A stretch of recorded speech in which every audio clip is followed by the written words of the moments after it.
Hello everyone. तो कैसे हैं आप सब। आज की इस वीडियो में बात करने वाले हैं क्लास 12th ज्योग्राफी के चैप्टर 3 की, जिसका नाम है भू संसाधन तथा कृषि। ये बुक 2 से आपका रहने वाला है। डिटेल में इसको हम कवर कर रहे होंगे कि एक वर्ड को हम समझ रहे होंगे। आपको करना क्या, अपनी बुक सामने लेके बैठ जाओ, ठीक है, और एक एक वर्ड का मतलब को समझना है। ये मेरी गारंटी है, पूरा चैप्टर खत्म हो रहा होगा, आपका कोई भी डाउट नहीं बचने वाला है। समझ आ रहा है।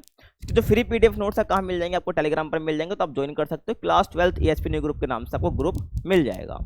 आप मुझे इंस्टाग्राम पर फॉलो कर सकते हैं, यूजर नेम आपके सामने। आपकी कुछ ही पर्सनल क्वेरी है तो आप मेरे से पूछ सकते हैं। देखिए, ये आपका सिलेबस है सेकंड बुक से, जिसमें हमारा थर्ड चैप्टर चल रहा है, जिसका नाम क्या है, भू संसाधन और कृषि।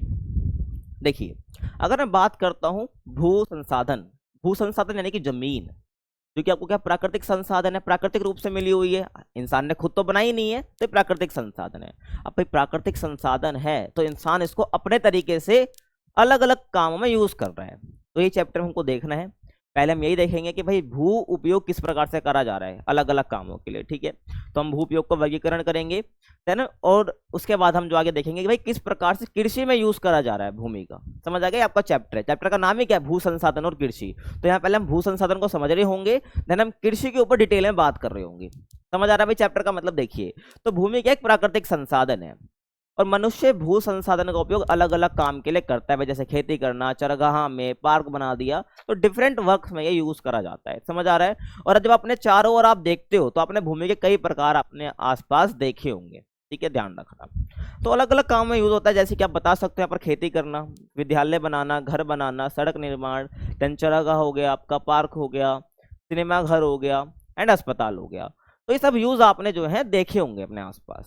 समझ आ रहा है। जो कि जमीन का यूज करके ही सब बनाए जाते हैं। यहाँ तो कोई दिक्कत आपको नहीं रहना चाहिए। आगे देखिए, अब यहाँ पर जो भू उपयोग वर्गीकरण है ना, जो हम पढ़ने वाले हैं आगे, इसका जितना भी लेखा जोखा है वो कौन ध्यान रखता है भाई, भू राजस्व विभाग रखता है। क्या भू राजस्व विभाग ध्यान रखना है। 1 मार्क में आ सकता है कि जो भू राजस्व विभाग है, जितनी भू उपयोग संबंधी जानकारी है वो कौन ध्यान रखता है, यही रखता है। समझ आ रहा है। आगे देखिए, अब ये भू उपयोग वर्गीकरण के आधार पर हमने भूमि को वर्गीकरण कर दिया है, ठीक है। ध्यान रखना, 2-3 मार्क्स से यहाँ से क्वेश्चन बन सकता है, तो आपको ध्यान रख लेना है। जैसे कि वनों के अधीन क्षेत्र आपका आ जाएगा, बंजर और व्यर्थ भूमि आ जाएगा, गैर कृषि कार्य में प्रयुक्त भूमि। बस आपको नाम देखो, अब इसको हम डिटेल में जानने वाले हैं आगे, ठीक है। वर्तमान प्रति भूमि, स्थायी चरगाह क्षेत्र, उसके बाद आपका हो जाएगा विविध तरु फसलों और उपवनों के अंतर्गत क्षेत्र, देन आपका कृषि कार्य, कृषि योग्य व्यर्थ भूमि एंड पुरातन प्रति भूमि, और आपका निवल बोया गया क्षेत्र, ठीक है। तो ये आपके क्या है, भू उपयोग वर्गीकरण हम देखते हैं, ठीक है। भू उपयोग वर्गीकरण का मतलब है भूमि के उपयोग के आधार पर वर्गीकरण हम कर रहे हैं जमीनों का।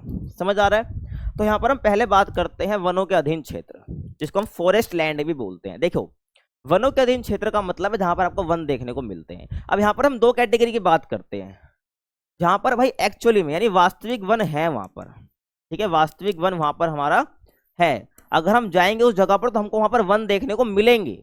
बट एक जगह ऐसी है जहां पर उसको क्या है कि वनों के अधीन क्या है, कैटेगराइज तो कर दिया भाई, यहाँ पर जो है वन विकसित किया जा सकता है। इसका मतलब ये है यहाँ पर क्या है, वनों की जमीन के रूप में, वनों की जमीन के रूप में क्या उसको वर्गीकृत तो कर दिया, लेकिन यहाँ पर आपको एक्चुअली में वन देखने को नहीं मिलेंगे। ध्यान रखना। तो दोनों अलग अलग है।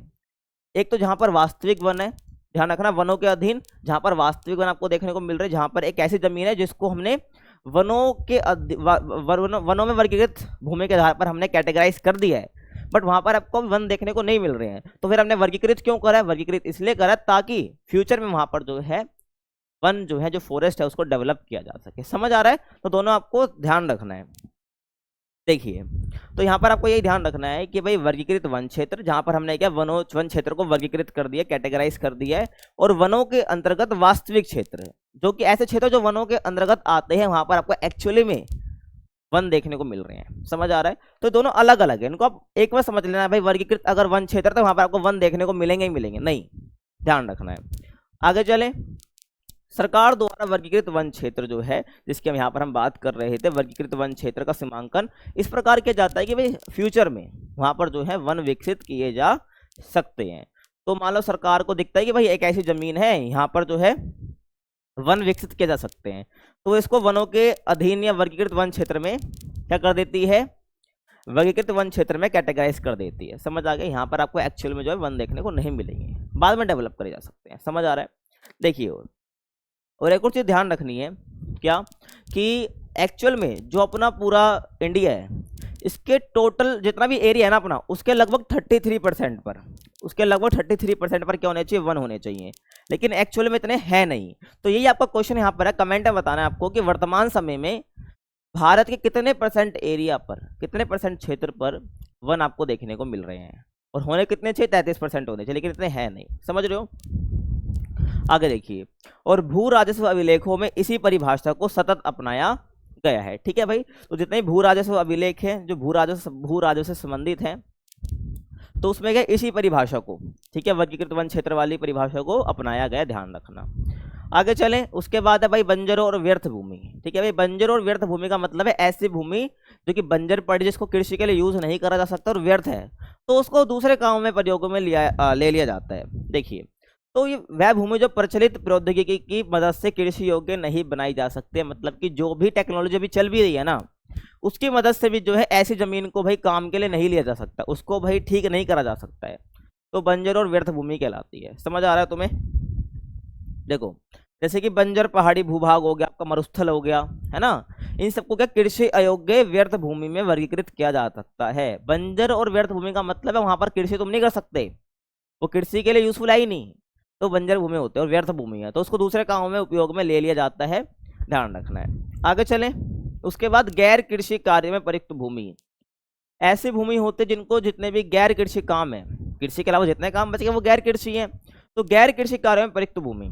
ठीक है, तो इस वर्ग में बस्तियां, ग्रामीण व शहरी अवसंरचना यानी कि इंफ्रास्ट्रक्चर जिसको हम कहते हैं, सड़कें, नहरें आदि, उद्योग, दुकानें आदि के लिए क्या है, भू उपयोग सम्मिलित है। जब मैं बोल रहा हूँ गैर कृषि कार्यों के लिए यूज में आने वाली भूमि, ठीक है, तो इसका मतलब है कृषि के अलावा सारे काम, जैसे कि आपका बस्तियां बसा रखे लोगों ने, सड़कें नहरें निकालना, ठीक है, अस्पताल बनाना, दुकानें बनाना, तो ये सब क्या गैर कृषि कार्य हैं ये, तो इनके लिए प्रयुक्त भूमि को हम क्या कहते हैं, कैटेगराइज करते हैं गैर कृषि कार्यों में प्रयुक्त हुई भूमि।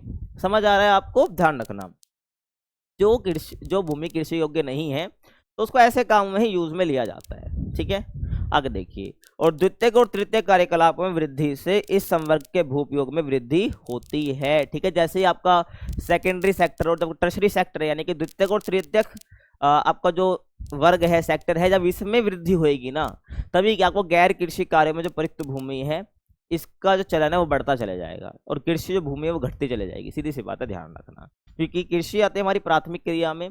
ठीक है, और जो ऐसे ही कंट्री डेवलप होती जाती है तो वैसे ही कृषि पर निर्भरता खत्म होते जाती है, और जब कृषि पर निर्भरता खत्म होते जाएगी और द्वितीयक और तृतीयक कार्यकलाप जितने वृद्धि उसके अंदर होएगी, तो होगा क्या, इससे जितनी द्वितीयक और तृतीयक कार्यकलाप में वृद्धि होगी उतना ही ज्यादा क्या होगा, उसको भूमि चाहिए होगी, ठीक है, चाहिए होगी।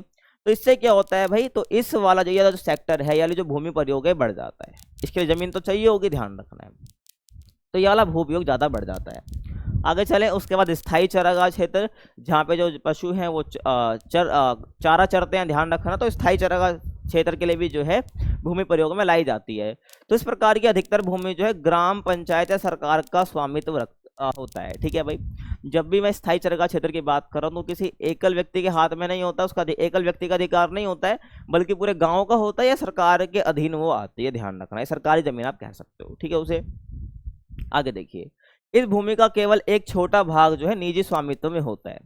अगर पूरा स्थायी चरागाह क्षेत्र है तो उसका बहुत छोटा सा हिस्सा ही होगा एक निजी स्वामित्व में होगा, निजी मतलब किसी प्राइवेट हाथों में होगा, किसी व्यक्ति का उस पर अधिकार होगा। ठीक है, जब हम बात करते हैं भाई सरकारी जमीन है, पूरे ग्राम का उस पर अधिकार है, तो उसका मतलब है वो स्थायी चरागाह जो क्षेत्र वाली जमीन है वो पूरे गाँव के लिए है, वो किसी एक व्यक्ति की नहीं है, ये आपको पता होना चाहिए। और ग्राम पंचायत के स्वामित्व वाली भूमि को साझा संपत्ति संसाधन भी कहते हैं, ध्यान रखना, जो ये आपका टॉपिक भी है आगे, है ना, साझा संपत्ति संसाधन। तो ग्राम पंचायत के स्वामित्व वाली जो भूमि है, स्वामित्व मतलब होता है अधिकार, ठीक है, तो ग्राम पंचायत को स्वामित्व वाली भूमि को साझा संपत्ति संसाधन कहा जाता है। आगे चले, और साझा संपत्ति संसाधन का मतलब ये होता है कि ऐसा संसाधन जिसको सब शेयर करके यूज करेंगे, जैसे कि स्थायी चरागाह क्षेत्र है तो यहाँ पर जितने भी गाँव के लोग हैं वो चरगाह में जा सकते हैं, ठीक है, पशुओं को चराने, समझ रहे हो ना, तो साझा संपत्ति संसाधन आपका ये हो जाएगा। आगे चले, उसके बाद विविध तरु फसलों और उपवनों के अंतर्गत क्षेत्र, विविध तरु फसलों और उपवनों के अंतर्गत क्षेत्र में आप क्या बताओगे कि इसमें वह भूमि सम्मिलित होती है जिस पर उद्यान और फसलदार वृक्ष होते हैं। ठीक है, फसल कह रहा हूँ, फलदार वृक्ष होते हैं। ठीक है, ध्यान रखना है, जहाँ आपको फूल वगैरह देखने को मिल जाएंगे, ठीक है, जहाँ ऐसे पेड़ पौधे जहाँ पर फल आते हैं, तो वो इसमें वो वाली सारी भूमि आ जाएगी जहाँ पर आपको क्या है, आपको उद्यान देखने को मिलते हैं, फलदार वृक्ष देखने को मिलते हैं, तो वो विविध तरुओं और फसलों वाली भूमि को उसमें हम कैटेगराइज करते हैं। आगे देखिए, और इस प्रकार की अधिकतर भूमि व्यक्तियों के निजी स्वामित्व में होती है। सही बात है, कई बार आपने देखा होगा ना कि आपने वो तारक मेहता का उल्टा चश्मा देखा होगा, उसमें जब वो टप्पू होता है वो कच्चा आम तोड़ने लग जाता है ना, अगर आपने देखा तो बताना मुझे।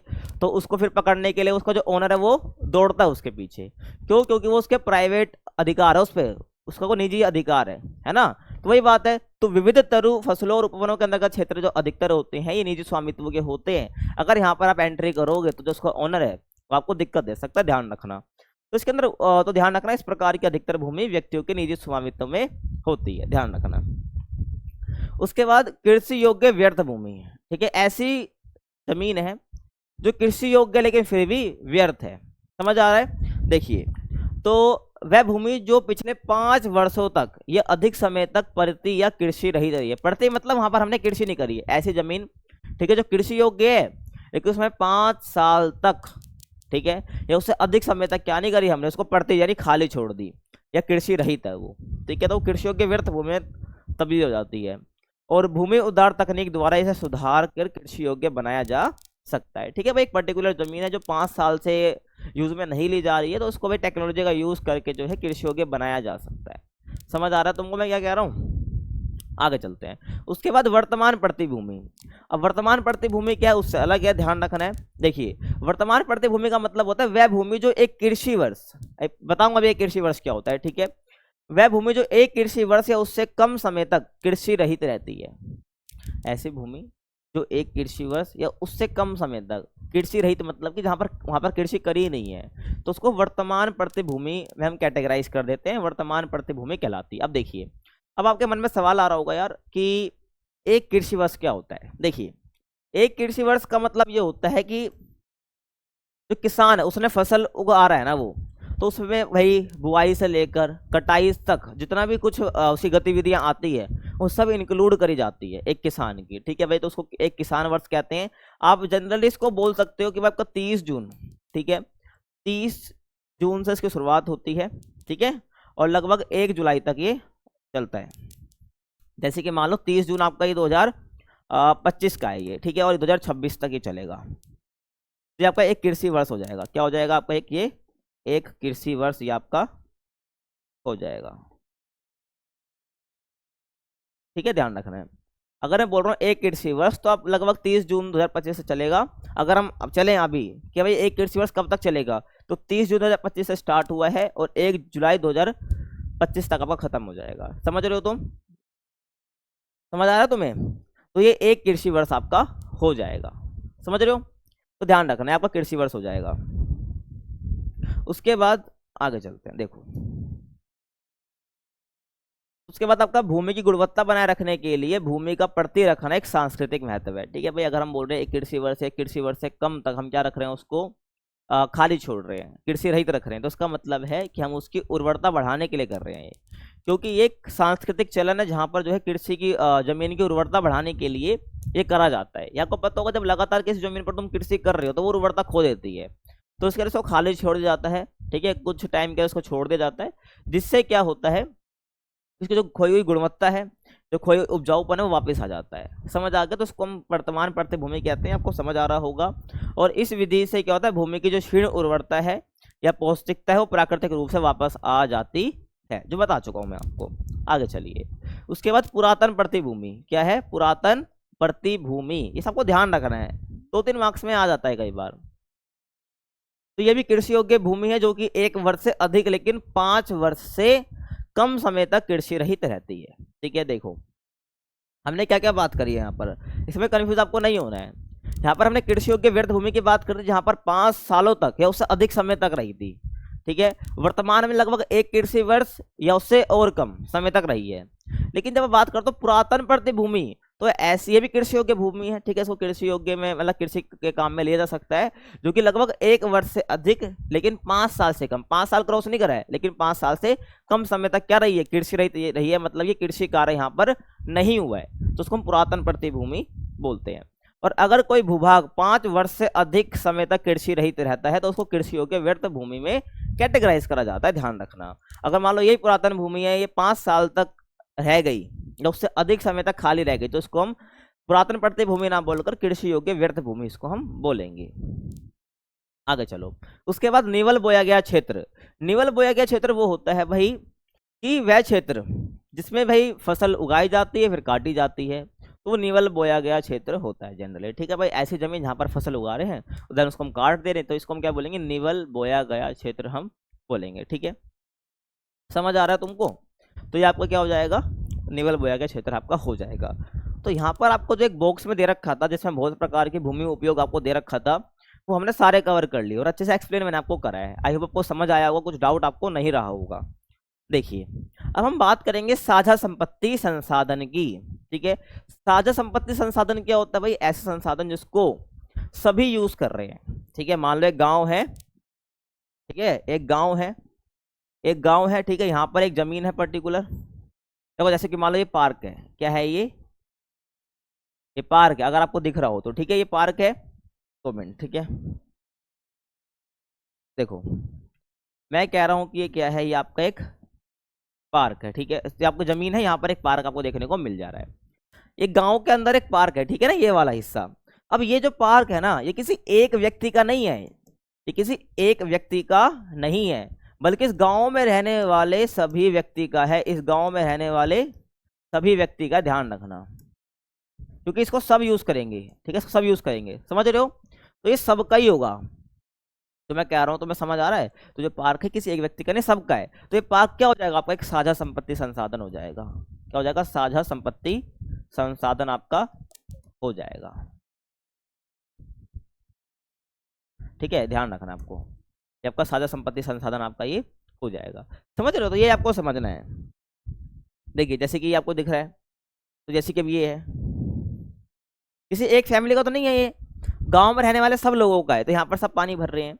ऐसे आप देखिए, ये नहर है, ये भी साझा संपत्ति संसाधन है। ठीक है, जो तालाब आप देख रहे हैं, ठीक है, जहाँ पे लोग पानी भरे, ये भी सबका है, किसी एक का नहीं है कि भाई इसमें फिर मैं ही पानी भरूंगा और कोई नहीं भरेगा, ऐसा नहीं है। ठीक है, यहाँ पर देखो, ये जो पशु है यहाँ पर घास खा रहे हैं, ठीक है, चर रहे हैं, तो ये भी सबका है, किसी एक व्यक्ति का नहीं है। तो ऐसे संसाधन जो सब व्यक्ति यूज कर रहे हैं उसको हम क्या बोलते हैं, साझा संपत्ति संसाधन हम बोलते हैं। इसको आप ध्यान रखना है आपको। ठीक है,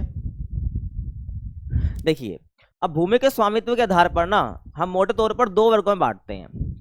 क्या बोला मैंने, भूमि का स्वामित्व मतलब होता है कि भूमि पर अधिकार रखने के आधार पर हम इसको 2 वर्गों में रख सकते हैं। एक आपका निजी स्वामित्व होता है और एक आपका एक साझा संपत्ति संसाधन होता है। ठीक है, देखिए, एक आपका निजी भू संपत्ति और आपका एक साझा संपत्ति संसाधन। समझ रहे हो मैं क्या कह रहा हूँ? निजी भू स्वामित्व या साझा संपत्ति संसाधन या साझा स्वामित्व, ये भी आप कह सकते हो। समझ आ रहा है? तो निजी भू संपत्ति क्या होता है, इस प्रकार की भूमि पर व्यक्तियों का निजी स्वामित्व होता है। ठीक है, सब लोगों का इस पर अधिकार नहीं होता है, और कुछ व्यक्तियों का सम्मिलित या निजी स्वामित्व आपको देखने को मिल सकता है। एकल व्यक्ति का या कुछ 3-4 लोगों का निजी स्वामित्व, निजी अधिकार आपको जो है पर्टिकुलर जगह पे आपको देखने को मिल रहा है, तो वो निजी भू संपत्ति कहलाती है। समझ आ रहा है? साझा संपत्ति संसाधन क्या है, इस प्रकार की भूमियां सामुदायिक उपयोग के लिए क्या यूज करी जाती है। ठीक है, सामुदायिक उपयोग के लिए करी जाती है। अरे भाई देखो, तो इस प्रकार की जो भूमियां हैं वो सामुदायिक उपयोग के लिए जो है राज्यों के स्वामित्व में होती है। ठीक है, राज्यों के स्वामित्व का मतलब है एक तरह से सरकार के अधीन है। ठीक है, सरकार के अधिकार में होती है और वो भूमि के पूरे समुदाय के लिए होती है, पूरा समुदाय उसका प्रयोग कर रहा होता है। तो वो साझा संपत्ति संसाधन में आपका आता है। और साझा संपत्ति संसाधन जो है पशुओं के लिए चारा, घरेलू उपयोग के लिए ईंधन हो गया आपका, लकड़ी, और साथ ही आपको जो अन्य वन उत्पाद जैसे कि फल हो गए, रेशे हो गए, ठीक है, आपका गिरी हो गया, औषधीय पौधे हो गए, ये सब उपलब्ध कराती है आपकी साझा संपत्ति संसाधन। समझ रहे हो? तो काफी इंपॉर्टेंट हो जाते हैं। और ग्रामीण इलाके में, जो ग्राम इलाके हैं, वहां पर जो साझा संपत्ति संसाधन है उसका बहुत जो है इंपॉर्टेंस होती है, आपको ध्यान रखना है। ठीक है, आगे देखिए, ये आप देख सकते हो। ठीक है, कि भाई जितने भी इमारती लकड़ी है, घास वगैरह है, तो उनके लिए लोगों के जो ग्रामीण इलाके हैं, जो लोगों के जीवन में बहुत योगदान होता है। ठीक है, कि ये परिवार है, जैसे कि देख लीजिए, तो यहाँ पर जो देखो किस प्रकार से लकड़ उठा के ले जा रहे हैं, है ना, और यहाँ पर ये कुछ ले जा रहे हैं, ये घास वगैरह कुछ भी उठा के ले जा रही हैं, ठीक है। यहाँ से आप नीचे देखिए, ठीक है। तो आप देख रहे हो, तो कहने का मतलब है इनके जीवन में बहुत महत्व है। एक फैमिली है जहाँ पे एक पर्टिकुलर में कहीं गांव में रह रही है, जहाँ से ये आप सारा क्या है आपका साझा संपत्ति संसाधन है जो सबके यूज के लिए, तो यहाँ से ये अपना सामान ले जा रही है अपने प्रयोग के लिए। तो समझ रहे हो, तो साझा संपत्ति संसाधन जो है बहुत सारे उत्पाद देता है, जिससे जो है लोगों का जीवन सरल रहता है। समझ रहे हो, आगे चलते हैं। उसके बाद ग्रामीण क्षेत्रों में भूमिहीन छोटे कृषक जिनके पास जमीन नहीं है, भूमिहीन छोटे कृषक तथा अन्य आर्थिक रूप से कमजोर वर्गों के लिए, ये व्यक्तियों के लिए जीवन यापन में इन भूमियों का विशेष महत्व होता है। तो आपको बताया मैंने अभी, क्योंकि इनमें से अधिकतर भूमिहीन होने के कारण पशुपालन से प्राप्त जो है आजीविका पर निर्भर रहते हैं। कृषि करने के लिए जमीन उनके पास नहीं है, या आर्थिक रूप से और कमजोर वर्ग कुछ और काम कर रहे हैं, तो ऐसे व्यक्ति अपनी आजीविका चलाने के लिए क्या कर रहे होते हैं, पशुपालन पर निर्भर रहते हैं। पशुपालन पर निर्भर रहेंगे तो पशुओं को चारा भी खिलाना पड़ेगा, तो चरगाह में चले जाते हैं।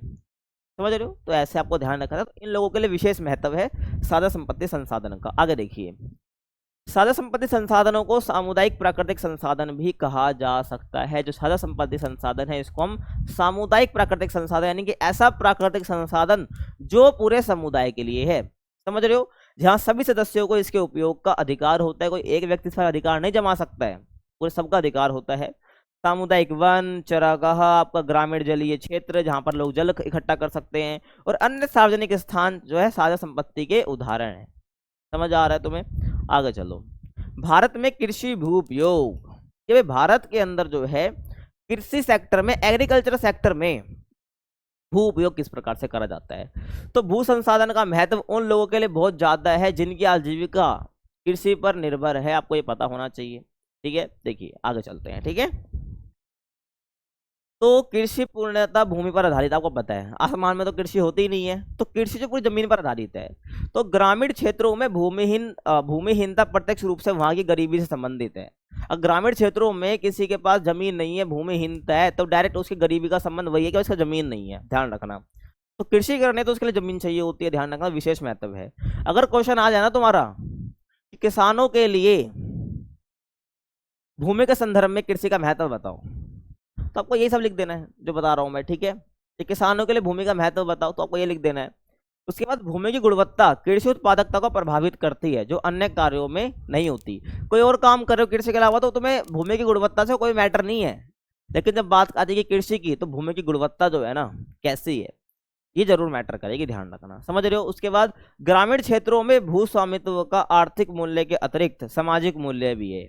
मतलब कि जो ग्रामीण क्षेत्र उसका भू स्वामित्व यानी भूमि पर अधिकार होना, ये आर्थिक मूल्य से ज्यादा आपका सामाजिक मूल्य भी है, क्योंकि प्राकृतिक आपदाओं या निजी विपत्ति में एक सुरक्षा की भांति है ना, और समाज में प्रतिष्ठा भी बढ़ाता है।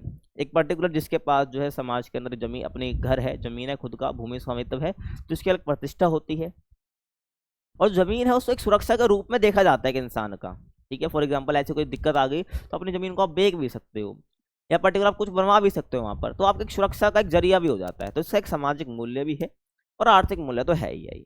तो सबको समझ आ रहा है, पहला दूसरा तीसरी चीज आप बता सकते हो।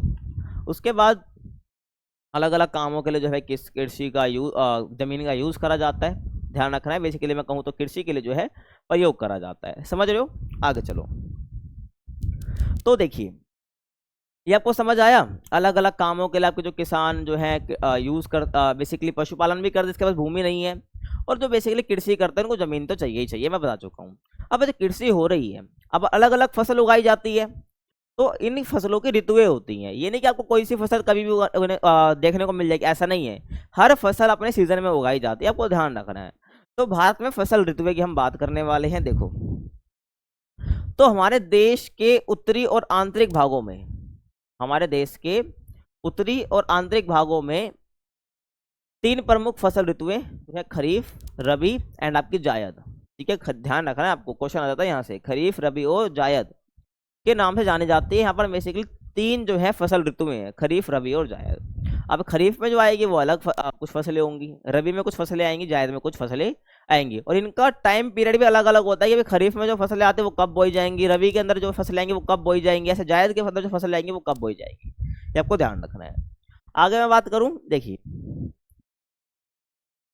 तो आपकी जो खरीफ फसलें हैं, ठीक है, आपकी जो खरीफ फसलें हैं, ठीक है, अधिकतर दक्षिणी पश्चिम मानसून के साथ ही बोई जाती है। ठीक है भाई, दक्षिणी पश्चिम मानसून तो पता होगा ना, जिससे हमारा मानसून का आगमन भी होता है।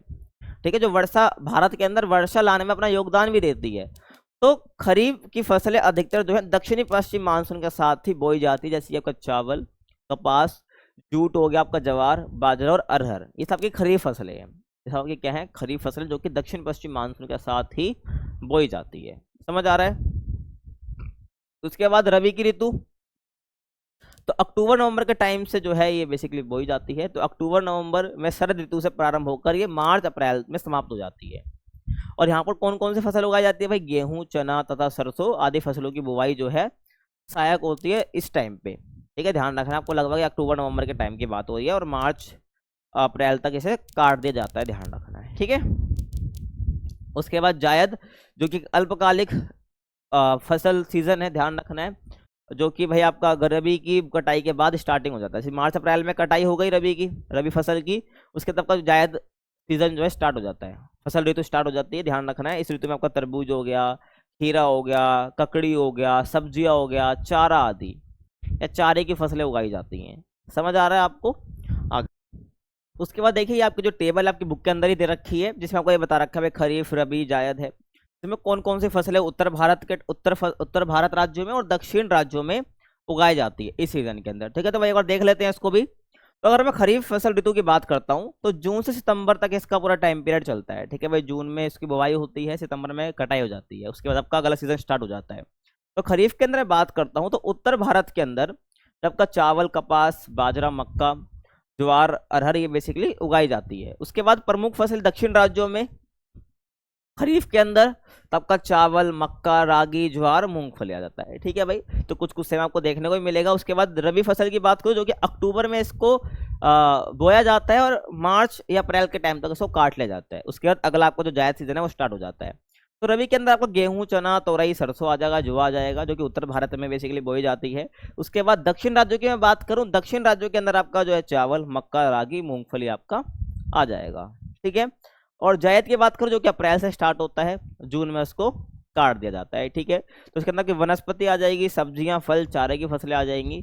ठीक है भाई, प्रमुख फसलों के रूप में जो कि उत्तर भारत में बोई जाती है। देन आपका प्रमुख फसलें दक्षिण भारत के जो राज्य हैं, ठीक है, जायद के टाइम पे चावल, सब्जियां और चारा फसलें आपकी आ जाएंगी। ठीक है, अब देखना यहाँ पर तुमने देखा होगा भाई, जो चावल जो है यहाँ पर भी है, ठीक है, और चावल आपका यहाँ भी है। ठीक है, मक्का, रागी यहाँ पर आपको, यहाँ भी आपको देखने को मिल जाएगा मक्का, रागी। तो कहने का मतलब है कई बार एग्जाम में क्वेश्चन आ जाता है भाई, कौन सी फसलें जो खरीफ की हैं वो रबी और जायद में भी बोई जाती है। समझ रहे हो? तो ऐसे रबी और जायद आपको चावल देखने को मिल रहा है ना, तो ये क्वेश्चन कई बार बन सकता है, तो आपको ध्यान रखना है इस जगह पे। ठीक है, आगे चलते हैं। अब ना कृषि के प्रकार होते हैं कुछ, क्या कृषि के प्रकार, जैसे कि देखिए आपका सिंचित कृषि और देन आपका वर्षा निर्भर कृषि। ठीक है भाई, एक ऐसी जगह है जहाँ पर वो कृषि के लिए वर्षा पर ही निर्भर है, तभी कृषि हो पाएगी। और एक है सिंचित कृषि, मतलब जहाँ पर हम सिंचाई के माध्यम से, यानी कि खुद जो अपना सिंचाई के जो पानी की व्यवस्था करनी है हमने कहीं से कर रखी है। समझ रहे हो? वो सिंचित कृषि हो जाएगी। देखो, तो आर्द्रता के प्रमुख उपलब्ध स्रोत के आधार पर, ठीक है, आर्द्रता यानी कि जितना तुम्हारे पास पानी उपलब्ध है, ध्यान रखना, तो कृषि को हम सिंचित कृषि और वर्षा निर्भर कृषि में वर्गीकृत कर सकते हैं। उसके बाद सिंचित कृषि को भी आगे देखो हम दो भागों में कैटेगराइज कर सकते हैं। आपका एक रक्षित सिंचाई कृषि और आपका है उत्पादक सिंचाई कृषि। समझ आ रहा है? दो भागों में आप कैसे को कैटेगराइज कर सकते हैं। तो पहले हम बात करते हैं रक्षित सिंचाई कृषि। किसकी बात करेंगे हम? रक्षित सिंचाई कृषि की। देखो, तो रक्षित सिंचाई कृषि का मुख्य उद्देश्य होता है आर्द्रता की कमी के कारण फसलों को नष्ट होने से बचाना। ठीक है, अब मुझे तुम ये बताओ, एक तो वर्षा निर्भर कृषि है क्या, एक तो वर्षा निर्भर कृषि है, ठीक है ना। अब मैं तुम्हें पीछे कह रहा, सिंचित कृषि को हम कैटेगराइज कर सकते हैं। सिंचित कृषि का मतलब है जहां पर तुमने सिंचाई के बहुत सारे साधन विकसित कर रखे, उससे मदद से तुम क्या सिंचाई कर रहे हो, है ना। तो हमारा पहला आता है रक्षित सिंचाई। तो रक्षित सिंचाई के अंदर मतलब क्या है कि भाई फसलों को नष्ट होने से बचाना है, तो ऐसे में पानी तो देना पड़ेगा, तो वही बात है। तो रक्षित सिंचाई का मुख्य उद्देश्य क्या है? आर्द्रता की कमी के कारण, ठीक है भाई, कि जो ह्यूमिडिटी उसकी कमी के कारण, यानी कि जो सिंचाई के साधन है उसकी पानी की कमी के कारण फसलों को नष्ट होने से बचाना है। तो ऐसे में क्या करा जाता है? तो ऐसे में करा जाता है भाई, वर्षा के अतिरिक्त जल की कमी को सिंचाई द्वारा पूरा किया जाता है। ठीक है, तो वर्षा के अतिरिक्त क्या जल की जो कमी है उसको जो है सिंचाई द्वारा पूरा करा जाता है। ठीक है, इसके अलग अलग साधन यहाँ पर विकसित कर दिए जाते हैं। ठीक है भाई, क्योंकि क्या है ना, देखो अगर एनवायरनमेंट में आर्द्रता नहीं रहेगी ना तो हमारी जो फसल है वो ढंग से ग्रो नहीं हो पाएगी, फसल नष्ट हो जाएगी, है ना। तो ऐसे में क्या है, जल की कमी जो होती है उसको जो है अलग अलग साधनों द्वारा पूरा कर दिया जाता है, जिससे जो आर्द्रता वो भी पूरी हो जाती है, जिससे फसल नष्ट होने से भी हमारी बच जाती है। ठीक है, ध्यान रखना है आपको। और इस प्रकार की सिंचाई का उद्देश्य जो अधिकतम क्षेत्र को पर्याप्त आर्द्रता उपलब्ध कराना होता है, ध्यान रखना। समझ रहे हो, आर्द्रता मतलब क्या होता है, हमारे आसपास की जो वायु है उसके अंदर जलवाष्प की मात्रा। ठीक है, जब हम सिंचाई करते हैं तो उसके आसपास क्या है, आर्द्रता की मात्रा उपलब्ध हो जाती है, ये आपको ध्यान रखना है।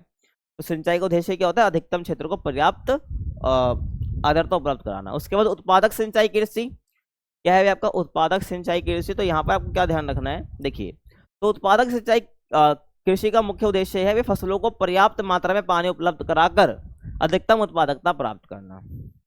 रक्षित में क्या है भाई, जहां पर तुम फसलों को बचा रहे हो आर्द्रता उपलब्ध करा के सिंचाई के माध्यम से। ठीक है, सिंचाई के लिए पानी तुम अलग अलग साधनों द्वारा ला रहे हो, वर्षा पर निर्भर नहीं कर रहे हो।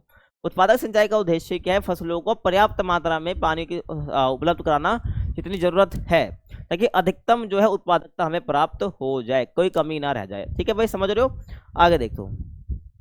और उत्पादक सिंचाई में जो है जल निवेश की मात्रा रक्षण सिंचाई की अपेक्षा अधिक होती है।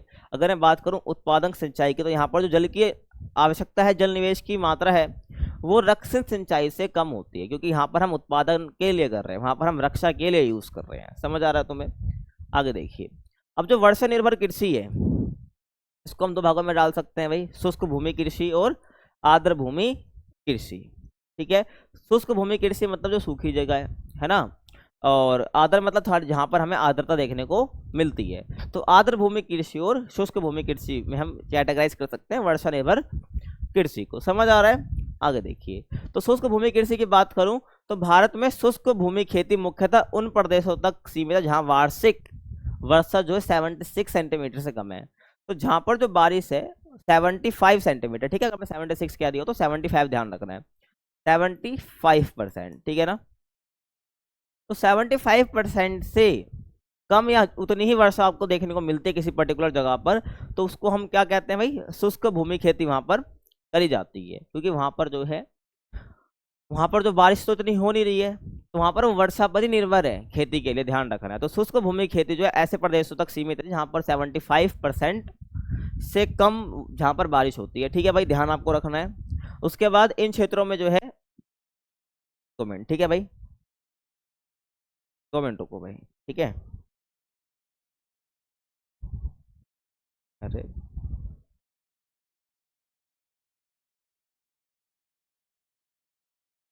देखो, ठीक है भाई, तो यहाँ पर मैं क्या बता रहा हूँ, कुछ आपके शुष्क भूमि कृषि है, ये इन क्षेत्रों में शुष्कता को सहने में सक्षम फसलें जैसे कि भाई रागी, बाजरा, मूंग, चना और गवार, जिसको हम चारा फसलें भी कहते हैं, आदि उगाई जाती है। तो उस एरिया में ना ऐसी फसलें उगाई जाएंगी जो कि मेनली जो शुष्कता जो सूखापन है इसको सहन कर सकती है, जहां पर ज्यादा पानी की जरूरत ही है ही नहीं। अब मुझे तुम बताओ, ऐसे एरिया में अगर चावल उगाया जाएगा, धान उगाया जाएगा, तो वो उसको तो पानी चाहिए ज्यादा, वो पानी उपलब्ध नहीं होगा, तो ऐसे जो उगाई नहीं जाती है। तो ऐसे प्रदेशों में जहां पर जो है 75 सेंटीमीटर तक ही क्या बारिश होती है, तो वहां पर ऐसी फसलें उगाई जाती है जो कि शुष्कता सहने में, सूखापन सहने में, जिनको ज़्यादा पानी की जरूरत नहीं होती है, वो फसलें यहाँ पर उगाई जाती है, जैसे कि आपका रागी, बाजरा, मूंग, चना, ग्वार आ जाएगा। समझ रहे हो तुम। उसके बाद इन क्षेत्रों में जो है आर्द्रता संरक्षण और वर्षा जल के प्रयोग के अनेक विधियां अपनाई जाती है। समझ रहे हो, तो यहाँ पर जो है आर्द्रता को संरक्षित करा जाता है यहाँ पर, ठीक है। उसके बाद वर्षा जल का प्रयोग करना है, उसके लिए अनेक विधियां अपनाई जाती है, जैसे कि आपने कई बार देखा होगा ना कि भाई वहाँ पर वाटर हार्वेस्ट करा जाता है, जहाँ पर पानी की कमी होती है, तो वहाँ पर कई राज्य तो भाई इसको फिक्स ही कर देते हैं, ठीक है, मैंडेटरी कर देते हैं कि तुम्हें क्या करना ही पड़ेगा ये।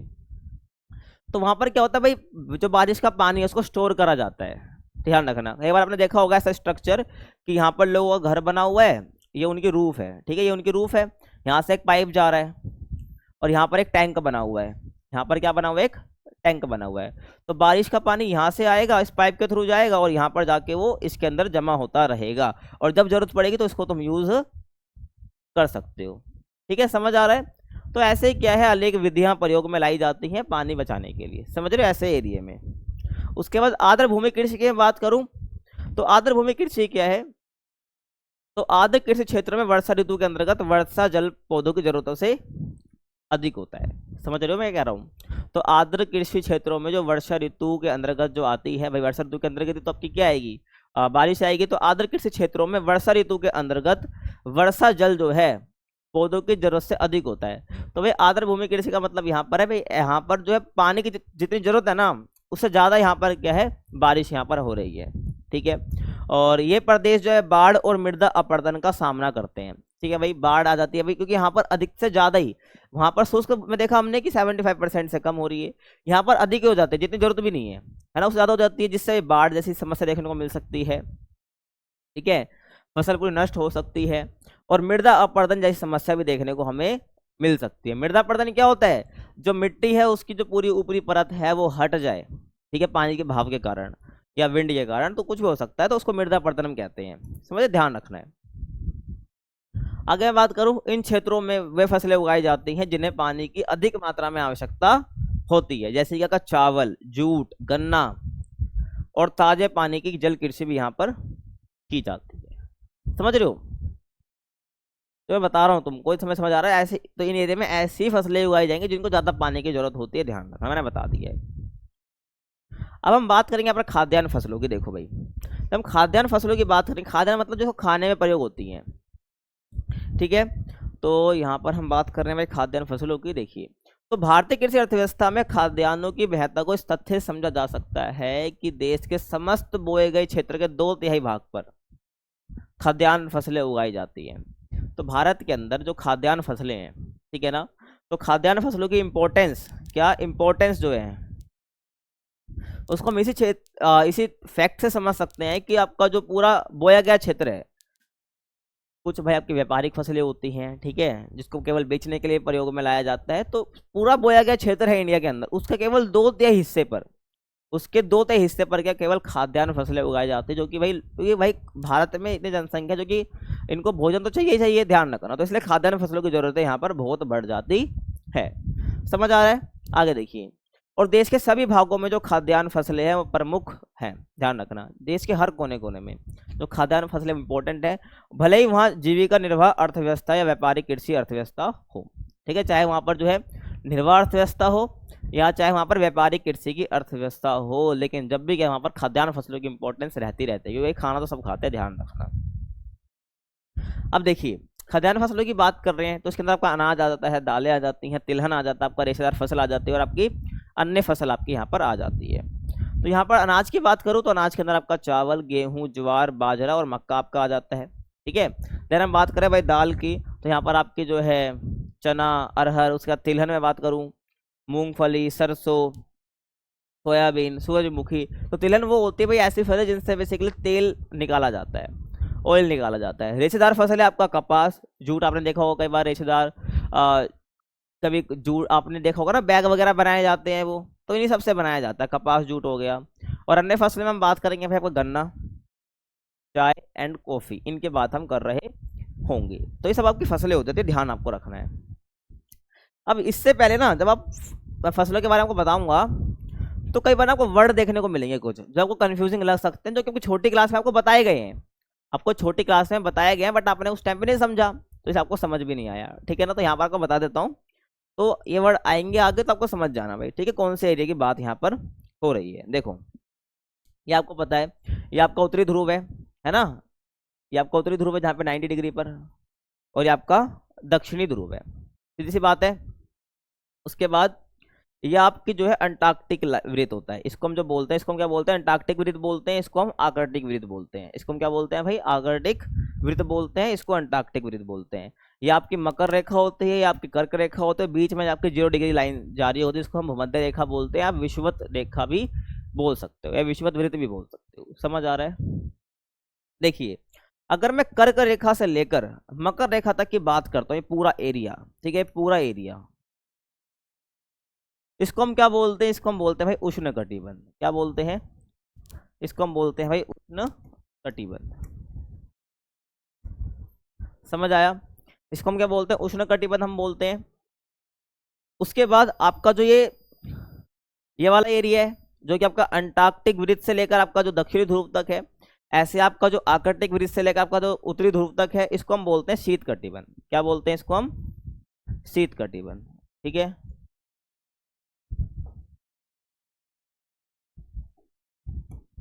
समझ आ रहा है?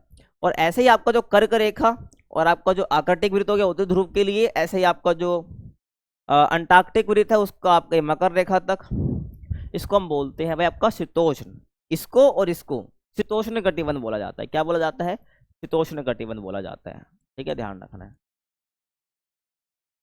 शीतोष्ण कटिबंध इसको बोला जाता है। ठीक है, ये आपका उत्तरी साइड वाला हो जाएगा और ये आपका दक्षिणी साइड वाला हो जाएगा। ठीक है, समझ आ रहा है आपको? तो ये ध्यान रखना है, ये आपके शीतोष्ण कटिबंध, उष्ण कटिबंध, शीत कटिबंध, ये आपको पता होना चाहिए। ठीक है, जो आपको मैंने जो आपका एक स्ट्रक्चर है ग्लोब जैसा, ठीक है, अर्थ का, उसके हिसाब से मैंने आपको समझा दिया है। समझ आ रहा है भाई? ये ध्यान रखना है आपको। और उसके बाद अनाज, अब हम यहाँ पर बारी बारी जो है सभी खाद्यान्न फसलों की बात करेंगे। तो पहले हम बात करते हैं अनाज की। देखिए भाई, तो भारत में कुल बोए गए क्षेत्र के लगभग 54% भाग पर अनाज बोए जाते हैं और लगभग 11% अनाज उत्पन्न करके अमेरिका और चीन के बाद तीसरे स्थान पर है। तो जो इंडिया है भाई वो 11% अनाज उत्पन्न करता है, ध्यान रखना। इसके बाद इसलिए क्या है, अमेरिका और चीन के बाद तीसरे स्थान पर आता है भारत अनाज के मामले में। उसके बाद भारत विविध प्रकार के अनाजों का उत्पादन करता है, चावल, गेहूं, ज्वार, मक्का, रागी, सब बता चुका हूं मैं आपको पीछे। ठीक है, और आगे बात करूं, देखिए तो पहले हम बात करते हैं चावल की। अब बहुत सारी फसलें हैं इसमें, बच्चा कंफ्यूज होता है, ध्यान रखना। तो कई बार आपको याद करना पड़ेगा, समझना पड़ेगा। ठीक है, वीडियो को 3-4 बार देख लेना, तब आपको पेपर तक तो आपको सब कुछ क्लियर हो जाएगा। ठीक है, तो चावल की बात करूं, देखिए तो भारत की अधिकतर जनसंख्या का मुख्य भोजन क्या है? चावल है। अब मुझे आप बताना कि भाई दिन में चावल दिन में खाते हो, रात को खाते हो, और डेली खाते हो नहीं खाते? ठीक है, ध्यान रखना। तो क्योंकि क्या है भाई, अधिकतर जनसंख्या जो है ना इंडिया की, वो चावल जरूर खाती है, कहीं तो रात को डेली खाते हैं, आप बताना मुझे। ठीक है ना, तो भारत की अधिकतर जनसंख्या का मुख्य भोजन क्या है? चावल ही है। आगे बात करूँ, ये एक उष्ण आर्द्र कटिबंधीय फसल है। ठीक है ना, मैंने आपको दिखाया उष्ण कटिबंध वाला एरिया, तो उसी में आएगी चावल। ठीक है, तो उसी रीजन में ये उगाई जाती है। बेसिकली यहाँ पर इंडिया की बात कर रही है,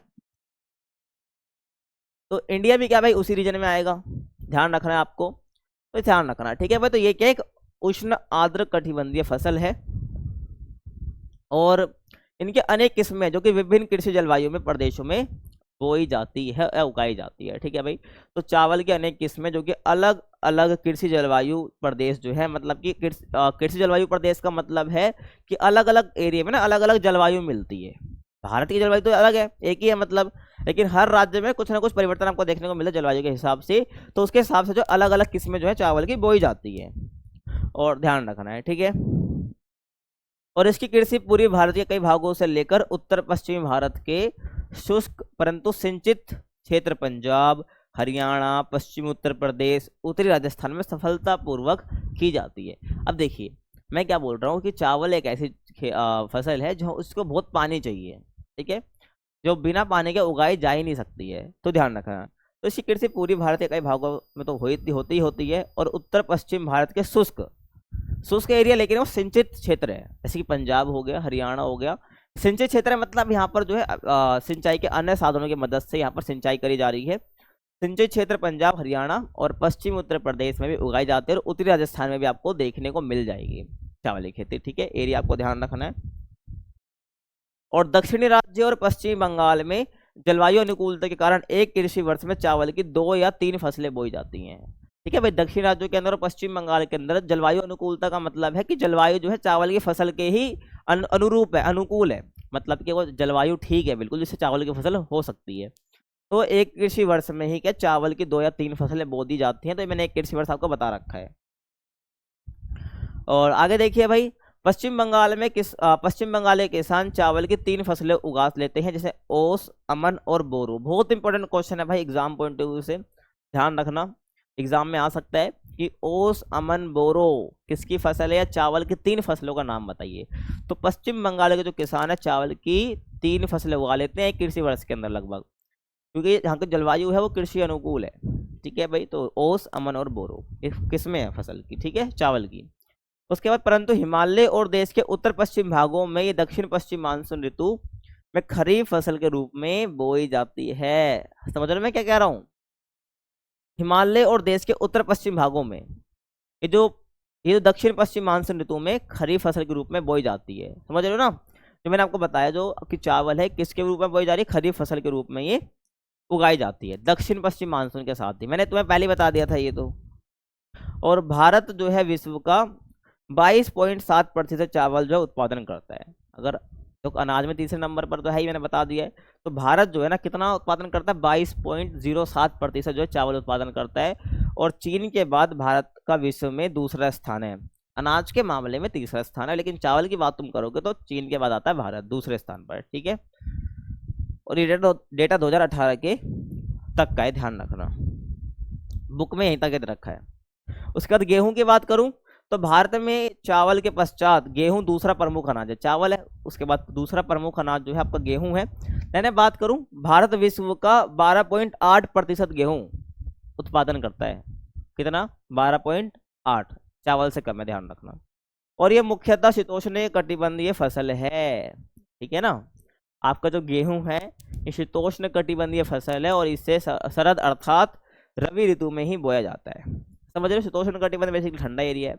शीतोष्ण कटिबंध अभी बताया था ना मैंने, ग्लोब में आपको बना के दिखाया था। तो शीतोष्ण कटिबंधीय फसल है जिसको बेसिकली क्या है, रवि ऋतु के टाइम पे ही बोया जाता है, ध्यान रखना। बताया भी था मैंने आपको पीछे, है ना? और इस फसल का 85% क्षेत्र भारत के उत्तरी मध्य भाग तक ही केंद्रित है। अगर मैं बात कर रहे हैं 12.8% जो है विश्व का क्या है, भारत ही उगा रहा है गेहूं। तो 12.8% में भी जो 85 अगर 12.8% जितना भी है ना, उसको अगर हम 100% मान लेते हैं तो इसका जो 85% है वो बेसिकली नॉर्थ इंडिया यानी उत्तरी भारत और मध्य इंडिया यानी मध्य भारत तक ही सीमित है। बाकी 15% आपको अलग अलग जगह देखने को मिल जाएगा। और रबी फसल होने के कारण ये सिंचाई की सुविधाओं वाले क्षेत्रों में ही उगाया जाता है, ध्यान रखना। क्योंकि खरीफ तो जब बोई जाती है जब आपकी मानसून स्टार्टिंग हो रही होती है, और खरीफ कटने के बाद आपकी रबी फसल उगाई जाती है। तो ऐसे में रबी फसल होने के कारण जो है ये सिंचाई की सुविधा वाले क्षेत्रों में ही उगाई जाती है। ठीक है, उगाया जाता है गेहूं। आगे बात करूं, और देश के कुल बोए गए क्षेत्र में लगभग 14% भाग पर गेहूं की कृषि की जाती है। जितना क्षेत्र बोया जाता है उसका 14% एरिया गेहूं के लिए ये गेहूं बोया जाता है। और गेहूं के प्रमुख उत्पादक राज्य जहां पर गेहूं का उत्पादन करा जाता है उगाया जाता है आपका उत्तर प्रदेश, मध्य प्रदेश, पंजाब, हरियाणा और तथा राजस्थान। ठीक है भाई, पंजाब हरियाणा तो चावल और गेहूं की खेती में सबसे आगे, ध्यान रखना।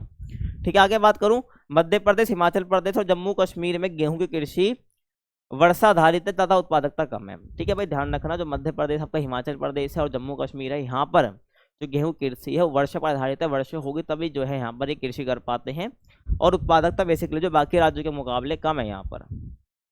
उसके बाद बात करूँ ज्वार की। ठीक है, किसकी? ज्वार की अगली अपनी फसल है। तो देखिए भाई, तो ज्वार क्या है, देश के कुल बोए गए क्षेत्र के 16.5% भाग पर मोटे अनाज बोए जाते हैं। ठीक है, तो देश के कुल बोए गए क्षेत्र में लगभग 16.5% भाग पर मोटे अनाज बोए जाते हैं। ठीक है, मोटे अनाज आपको पता है इनमें ज्वार प्रमुख है। तो मोटे अनाज में भी क्या है, बहुत सारे अनाज आ जाएंगे मोटे अनाज में, आप मुझे कमेंट में बताना। ठीक है, तो उसमें ज्वार जो सबसे इंपॉर्टेंट है, और ये दक्षिण और मध्य भारत के अर्ध शुष्क क्षेत्रों की प्रमुख खाद्य फसल है। ऐसे क्षेत्र ना पूरी आर्द्रता ग्रहण करे हुए हैं ना पूरे शुष्क है, वो कैसे अर्ध शुष्क क्षेत्र है, जो कि आपको दक्षिण और मध्य भारत में देखने को मिल जाएंगे। राजस्थान में तो आपको शुष्क एरिया देखने को मिलेगा, लेकिन मध्य भारत दक्षिण एरिया आपको अर्ध शुष्क क्षेत्र देखने को मिलेंगे। दक्षिण और मध्य भारत के अर्ध शुष्क क्षेत्रों में है ये प्रमुख खाद्य फसल आपकी ज्वार। और महाराष्ट्र राज्य आपका अकेला देश की आधे से अधिक ज्वार उत्पादन करता है। एमसीक्यू में आ सकता है, ध्यान रखना। ठीक है भाई, एमसीक्यू में आ सकता है। तो महाराष्ट्र राज्य जो अकेला ही जो है ना देश की आधे से ज्यादा ज्वार उत्पादन करता है। आगे मैं बात करूं, और अन्य ज्वार उत्पादक राज्यों में कर्नाटक आपका, मध्य प्रदेश, आंध्र प्रदेश और तेलंगाना आ जाएगा। सारे दक्षिण के राज्य जो कि अर्ध शुष्क क्षेत्र है, और दक्षिण राज्यों में ये खरीफ तथा रबी दोनों ऋतु में बोई जाता है। देखा भी था हमने, ठीक है, टेबल में दिखाया भी था मैंने आपको। तो दक्षिण राज्यों में जो है ये खरीफ और रबी दोनों ऋतुओं में बोई जाती है, परंतु उत्तर भारत में केवल खरीफ की फसल है और मुख्यतः चारा फसल के रूप में उगाई जाती है। ठीक है, चारा फसल में आपका आ गया जायद। ठीक है, और आपका खरीफ और रबी के में तो दोनों उगाई जा रही है दक्षिण भारत में, और आपका जो है उत्तर भारत में खरीफ की फसल के रूप में बोई जाती है और जायद फसल के रूप में बोई जाती है, ध्यान रखना, क्योंकि चारा फसल के रूप में बोई जा रही है। समझ आ रहा है तुम्हें? उसके बाद बाजरे की बात करूं तो भारत के पश्चिम तथा उत्तर पश्चिम भागों में गर्म तथा शुष्क जलवायु में बाजरा बोया जाता है, ठीक है ना। तो आपको पता होगा भाई उत्तर पश्चिम वाला रीजन कौन सा है। 2 मिनट, अगर मैंने मैप ले रखा हो तो भाई देखो, हाँ दिख रहा, ठीक है। अरे भाई आजा, देखो यहाँ पर उत्तर पश्चिम की बात हो रही है। अगर आपको पता ना हो ना तो उत्तर पश्चिम का लगभग ये वाला एरिया हो जाता है। ये आपका उत्तर पश्चिम वाला एरिया है ये, ठीक है, ध्यान रखना, ये क्या आपका उत्तर पश्चिम वाला एरिया है। जब भी मैं बोलूँ उत्तर पश्चिम वाला एरिया तो आपको ये वाला एरिया ध्यान रखना है, ठीक है। तो यहाँ पर बोई जाती है, वो ध्यान रखना है। वापिस चलें भाई, तो ठीक है, ये अपना हो गया। तो जो बाजरा है ये भारत के पश्चिम और उत्तर पश्चिम भागों में गर्म और शुष्क जलवायु में बाजरा बोया जाता है। तो जो मैंने आपको पीछे रीजन दिखाया अभी हाईलाइट करके रेड से, वो कैसा एरिया भाई, वो शुष्क भाग ही तो है अपना, गर्म एरिया और शुष्क जलवायु रहती है वहां पर, तो वहां पर इसलिए बाजरा बोया जाता है। और ये फसल जो है इस क्षेत्र के शुष्क दौर तथा सूखा सहन करने में समर्थ है। मतलब ये जो बाजरा है अपना, जो उस एरिया का गर्म जलवायु है और जो सूखा सहन करने में समर्थ है, मतलब कैपेबल है, तो इसलिए यहाँ पर ये बोई भी जाती है। और ये एकल तथा मिश्रित फसल के रूप में बोई जाती है। एकल और मिश्रित का मतलब ये है भाई कि एकल रूप में, मतलब कि पूरी जगह पर पूरी फील्ड में बाजरा ही बोया जा रहा है, ठीक है, या बाजरे के साथ और भी फसल उगाई जा रही है, ध्यान रखना है तुम्हें, ठीक है। तो ये जो बाजरा है आपका एकल फसल के रूप में या मिश्रित फसल के रूप में, दोनों में बोई जा सकती है। आगे बात करूं, बाजरा उत्पादक प्रमुख राज्य आपका महाराष्ट्र हो जाएगा, गुजरात हो जाएगा, उत्तर प्रदेश हो जाएगा आपका, एंड राजस्थान और हरियाणा भी हो जाएगा, ठीक है। आगे चलते हैं, मक्का की बात करूं क्योंकि आपकी अगली फसल है, तो मक्का एक खाद्य तथा चारा फसल दोनों है ये, जो कि निम्न कोटि की मिट्टी और अर्ध शुष्क जलवायु वाली परिस्थितियों में उगाई जाती है। तो मक्का है आपका भाई, ध्यान रखना, खाद्य और चारा फसल है, दोनों ही है ये। तो निम्न कोटि की मिट्टी, ज्यादा हाई क्वालिटी की मिट्टी चाहिए ही नहीं, और अर्ध शुष्क वाले जो क्षेत्र हैं, अर्ध शुष्क जलवायु वाले जो क्षेत्र हैं, जो ना पूरी तरीके से शुष्क हैं, सूखे हुए, ना पूरी तरीके से, मतलब वहां पर आप कहो तो आर्द्रता है, ठीक है, पानी है पूरी तरह से, ऐसा भी नहीं है, और ना पूरी तरह से सूखे हैं, मतलब मीडियम, आप समझ सकते हो। तो ऐसे जो जलवायु वाले क्षेत्र है वहां पर आपको मक्का देखने को मिल जाता है। आगे बात करूं भाई मैं, देखिए ये फसल जो है कुल बोए गए क्षेत्र के केवल 3.6% भागों में ही बोई जाती है। जो आपका मक्का है मतलब 3.6% टोटल बोया गया क्षेत्र है, ठीक है भाई, उसमें जो है ये उगाई जाती है, ध्यान रखना है। और ये पूर्वी भारत को छोड़कर देश के लगभग सभी हिस्सों में बोई जाती है। अगर आप पूर्वी हिस्सा छोड़ दो अपना और उत्तर पूर्वी रीजन छोड़ दो, ठीक है, अभी दिखा दूंगा उत्तर पूर्वी रीजन कौन सा होता है, तो उसको छोड़कर देश के लगभग सभी हिस्सों में जो है ये बोई जाती है। और मक्का के प्रमुख उत्पादक राज्यों की बात करूँ तो कर्नाटक आपका आ जाएगा, मध्य प्रदेश, बिहार, आंध्र प्रदेश एंड आपका तेलंगाना, राजस्थान और उत्तर प्रदेश, यहाँ पर आपको मक्का मेनली मतलब उगाते हुए मिल जाएगी, ठीक है। तो यहाँ पर आप ध्यान रखना। उसके दाले की बात करूं यानी पल्सेस की, देखो तो जितने भी खाद्यान्न फसल एक टेबल में देखी थी, मैं सबकी बात कर रहा हूँ, यहाँ पर ध्यान रखना। दालों की बात करूं तो प्रचुर मात्रा में प्रोटीन के स्रोत, देखो पहली बात तो दालें जो है ना वो प्रोटीन का स्रोत मानी जाती है। जो जिम वगैरह जाते हैं वो प्रोटीन के रूप में दाल खूब खाते हैं। तो प्रचुर मात्रा में प्रोटीन के स्रोत होने के कारण दालें जो है शाकाहारी भोजन के प्रमुख संगठक हैं, ठीक है। तो अगर नॉन वेज कोई नहीं खाता है तो जो वेजिटेरियन है, ठीक है ना, वो शाकाहारी भोजन के रूप में प्रोटीन का स्रोत मानकर जो है दालें खूब खाता है, ठीक है भाई।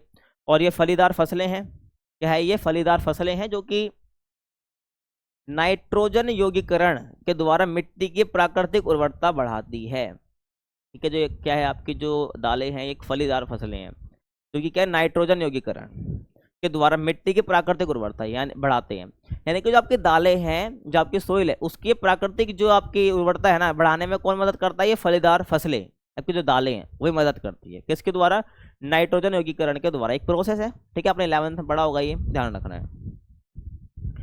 और जो भारत जो है दालों का प्रमुख उत्पादक देश है, ठीक है, ध्यान रखना है।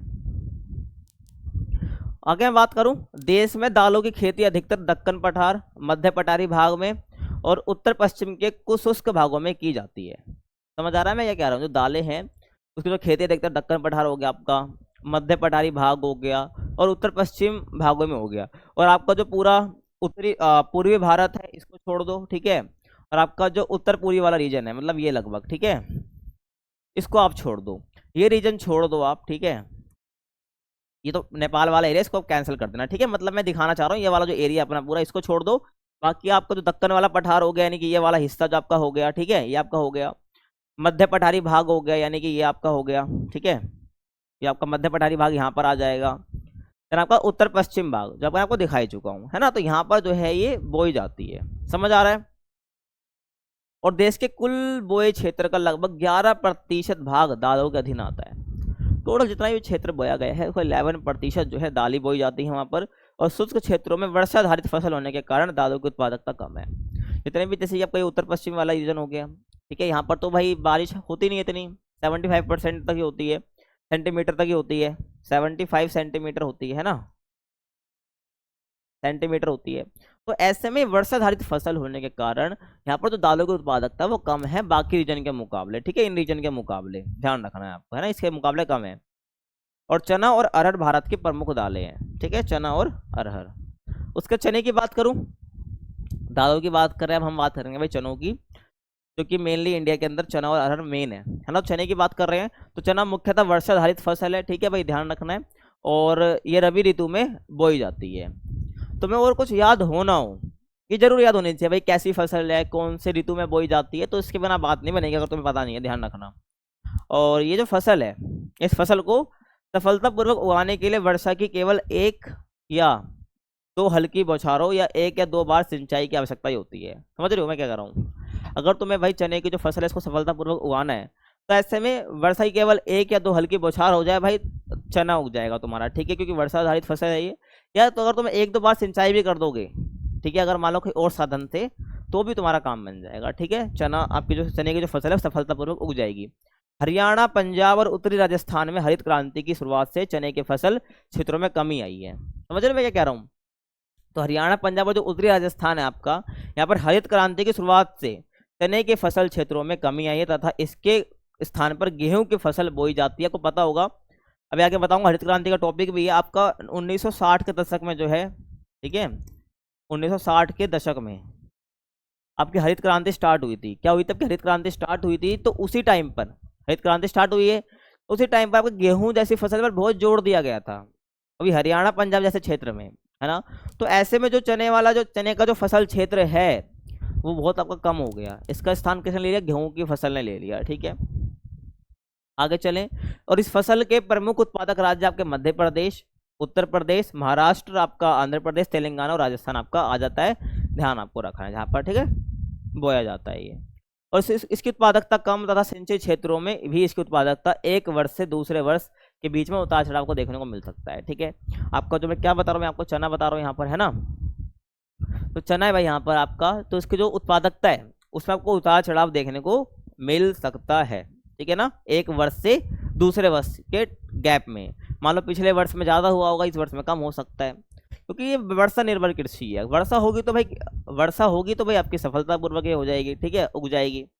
उसके बाद हम बात करते हैं अरहर की, ठीक है ना। ये भी भारत की एक प्रमुख फसल है, दाल, अगर दाल फसल की बात कर रहा हूँ तो ये देश की दूसरी प्रमुख दाल फसल है और इसे लाल चना और पीजन पी के नाम से भी जाना जाता है। काफी इंपॉर्टेंट क्वेश्चन है, बोर्ड में आया हुआ क्वेश्चन है, ठीक है, ध्यान रखना, एमसीक्यू में आ सकता है, ठीक है। इसको तो लाल चना भी कहा जाता है अरहर को, और पीजन पी के नाम से भी जाना जाता है। और आगे मैं बात करूँ, 2 मिनट इसको इरेज कर लेते हैं,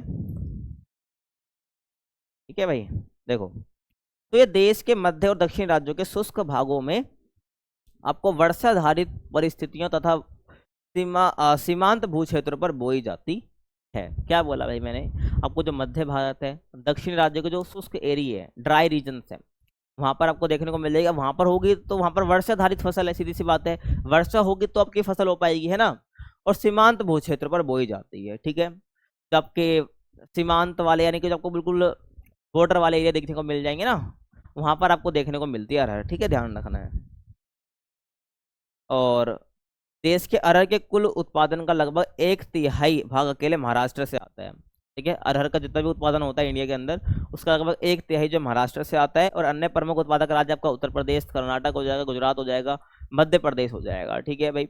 और इस फसल की प्रति हेक्टेयर उत्पादकता कम और अनियमित है। अगर हम बात करें भाई प्रति हेक्टेयर में कितना उत्पादन हो जाता है अरहर का, तो ये अनियमित है, हम कुछ कह नहीं सकते, कभी कम हो जाता है, कभी ज़्यादा हो जाता है, तो नियमित रूप से एक जैसा नहीं मिलता है हमें, ठीक है। उसके बाद तिलहन फसलों की बात करें तो तिलहन फसलों में आपको ध्यान रखना, तिलहन फसलें वो होती है जिनसे भाई ऑयल वगैरह प्रोड्यूस करवाया जाता है। तो खाद्य तेल निकालने के लिए तिलहन की खेती की जाती है, ठीक है। मालवा पठार, मराठवाड़ा, गुजरात हो गया आपका, राजस्थान के शुष्क भागों में, ठीक है, तेलंगाना और आंध्र प्रदेश के रायलसीमा प्रदेश हो गया आपका, और भारत के प्रमुख तिलहन उत्पादक ये क्षेत्र हैं आपके, ठीक है भाई। मालवा पठार हो गया, ये सबके जो रीजन्स हैं, ये जो शुष्क भाग है, और तेलंगाना और आंध्र प्रदेश का जो ये वाला हिस्सा है, रायलसीमा प्रदेश हो गया, ये प्रमुख तिलहन क्षेत्र है जहाँ पर जो तिलहन फसलें उगाई जाती हैं। और भारत के प्रमुख तिलहन फसलों में आपकी मूंगफली आ जाएगी, तोरिया आ जाएगी, सरसों, सोयाबीन और सूरजमुखी आपकी आ जाएगी, आपको ध्यान रखना है, ठीक है। तो यहाँ पर हम पहले बात करेंगे मूंगफली की। अगर मैं मूंगफली की बात करता हूँ, देखिए, तो भारत विश्व में लगभग 18.8%, ठीक है, मूंगफली का उत्पादन करता है। तो भाई अगर मैं पूरे वर्ल्ड की बात करता हूं तो 18.8% मूंगफली का उत्पादन कौन करता है? इंडिया करता है। अगर हम पूरे वर्ल्ड में 100% मान रहे हैं तो उसका 18.8 हिस्सा भारत से आ रहा है मूंगफली का। और ये मुख्यतः शुष्क प्रदेशों की वर्षा आधारित खरीफ फसल है, ठीक है भाई। शुष्क प्रदेश है, ड्राई रीजन है, तो वहां पर वर्षा होने के बाद जो है इसको उगाया जाता है। समझ आ रहा है तुम्हें? परंतु दक्षिण भारत में ये रबी ऋतु में बोई जाती है, बस यही इंपॉर्टेंट है जो तुम्हें बता रहा हूँ। और दक्षिण भारत में क्या है, रबी ऋतु में बोई जाती है, और ड्राई रीजन में ये खरीफ आधारित फसल है, ठीक है, क्योंकि मानसून जब आएगा तब उगाई जाएगी। गुजरात, राजस्थान, तमिलनाडु, आंध्र प्रदेश इसके अग्रणी उत्पादक राज्य है जहां पर मूंगफली बहुत ज्यादा उगाई जाती है। गुजरात, राजस्थान, तमिलनाडु और आपका आंध्र प्रदेश, जहां पर सबसे ज्यादा जो है आपकी मूंगफली प्रोड्यूस करी जाती है, उगाई जाती है, तो ये अग्रणी राज्य आपको हो जाएगा। समझ आ रहा है आपको? ध्यान आपको रखना है। और तमिलनाडु में जहां भी ये फसल आंशिक रूप से सिंचित होती है, मतलब तमिलनाडु में भी आपको जो है देखने को मिल जाएगी, हमको बहुत कम देखने को मिलेगी, ठीक है, क्योंकि आंशिक रूप से ये फसल यहाँ पर बोई जाती है, मतलब कम देखने को मिलेगी, आपको हर जगह आपको देखने को नहीं मिलेगी तमिलनाडु के अंदर। समझ आ रहा है? ध्यान रखना है। अगली कौन सी है? सरसों। तो देखिए, अगर हम सरसों की बात करें तो तोरिया और सरसों में बहुत से तिलहन सम्मिलित होते हैं, मतलब शामिल होते हैं, ठीक है। तिलहन मतलब हम तेल निकाल सकते हैं, ठीक है, खाद्य तेल, जैसे कि भाई राई, सरसों, तोरिया और तारा मीरा, ये सब। तो तोरिया, हम इसके अब सरसों की बात करें, लेकिन स्टार्टिंग लाइन आपको बताने क्या बताई जा रही है कि भाई कि जो तोरिया और सरसों है ना, इसमें बहुत सारे तिलहन शामिल होते हैं, जैसे कि भाई राई, सरसों, ठीक है, तोरिया और तारा मीरा, ये आपको ध्यान रखना है, ठीक है। और भारत के मध्य और उत्तर पश्चिम भाग में रबी में क्या है, ये बोई जाती है, ठीक है। आपकी जो सरसों है बेसिकली मध्य और उत्तर पश्चिम भाग में, ठीक है, दिखा चुका हूँ आपके जो एरियाज हैं, तो यहाँ पर जो रबी में बोई जाती है ये। उसके बाद आगे बात करूँ, सिंचाई के प्रसार और बीज सुधार और प्रौद्योगिकी के साथ इनके उत्पादन में वृद्धि हुई है, ठीक है भाई। तो अगर मैं बात करूँ भाई सरसों के उत्पादन में वृद्धि हो रही है, इसका मतलब क्या है, कैसे हुई है? सिंचाई के प्रसार की वजह से, ठीक है, और बीज में सुधार करके एंड टेक्नोलॉजी में एडवांसमेंट के साथ क्या है, इनके जो उत्पादन है सरसों का उसमें वृद्धि की गई है, ठीक है। आगे देखिए भाई, और इनके उत्पादन का 1/3 भाग राजस्थान से और अन्य प्रमुख उत्पादक राज्य आपका हरियाणा और मध्य प्रदेश है। तो 1/3 भाग जो राजस्थान से आता है, बाकी हरियाणा और मध्य प्रदेश में भी आपको सरसों बोई हुई दिख सकती है। अन्य तिलहन की बात करूं तो सोयाबीन और सूरजमुखी भारत के अन्य महत्वपूर्ण तिलहन है जिनसे जो है खाद्य तेल निकाला जाता है। और सोयाबीन अधिकतर जो है मध्य प्रदेश और महाराष्ट्र में बोया जाता है, ठीक है। मेनली इतना सब नहीं पूछा जाता है, ये राज्य मैप वगैरह में आ जाता है, ठीक है। जब मैप आपको पढ़ाऊंगा तो आप देख लेना उसमें, ठीक है। बाकी कौन सी फसल मेनली है और किस काम के लिए वो आपको ध्यान रख लेना है, ठीक है। और दोनों राज्य मिलकर देश का लगभग 90% सोयाबीन पैदा करते हैं। कौन दोनों भाई? मध्य प्रदेश और महाराष्ट्र, ये दोनों ही क्या है, लगभग 90% सोयाबीन पैदा करते हैं, ठीक है। आगे बात करूं सूरजमुखी की फसल राजस्थान, कर्नाटक, आंध्र प्रदेश, तेलंगाना और इससे जुड़े हुए महाराष्ट्र के भागों में, ठीक है। तो ये प्रमुख राज्य जहां पर जो है सूरजमुखी का उत्पादन करा जाता है। रेशेदार फसलों की बात करूं, देखिए, तो ये फसलें जो है हमें कपड़ा, थैला, बोरा और अन्य प्रकार का जो सामान है उसको बनाने के लिए रेशा प्रदान करते हैं रेशेदार फसलें। कपास और जूट भारत की दो प्रमुख रेशे फसलें जो आपको पता होनी चाहिए और काफी इंपॉर्टेंट भी है ये, ठीक है। देखिए, कपास की बात करूं तो कपास एक उष्णकटिबंधीय फसल है, ठीक है, समझ आ गया आपको, बता चुका हूं उष्णकटिबंध कहां पर है, और जो देश के अर्धशुष्क भागों में और खरीफ ऋतु में बोई जाती है। आपको जो कपास है खरीफ ऋतु के साथ बोई जाती है और अर्धशुष्क भागों में बोई जाती है, ठीक है। अर्धशुष्क बता चुका हूँ, ध्यान रखना पहले ही। और देश के विभाजन के समय भारत का बहुत बड़ा कपास उत्पादन क्षेत्र पाकिस्तान में चले गया था। आपको पता है कि भारत का जो विभाजन है, ठीक है, 1947 में आपको देखने को मिला था। ठीक है, 14 अगस्त 1947 को भारत का विभाजन देखने को मिला था। जब विभाजन अपना हुआ तो कपास का बहुत बड़ा क्षेत्र जो है पाकिस्तान में चले गया। ठीक है, ध्यान रखना है। आगे चलें भाई, पिछले 50 वर्षों में भारत में इसके क्षेत्रफल में लगातार वृद्धि हुई है।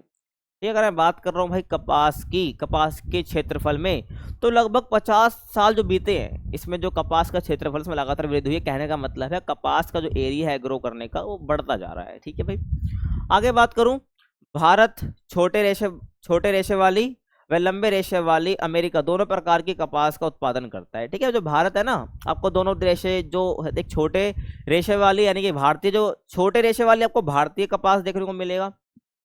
ठीक है, और लंबे रेशे वाली जो कपास जो कि अमेरिका में बनती है, जो अमेरिकन बोली जाती है, वो दोनों प्रकार की कपास जो इंडिया के अंदर उत्पादन उसका करा जाता है। आगे बात करूं तो अमेरिकन कपास को देश के उत्तर पश्चिम भाग में नरमा कहा जाता है। वेरी इंपॉर्टेंट क्वेश्चन, ठीक है, एमसीक्यू के लिए ध्यान आपको रखना है। ठीक है भाई, तो जो अमेरिकन कपास है उसको नरमा कहा जाता है। ठीक है, उत्तर पश्चिम भाग में।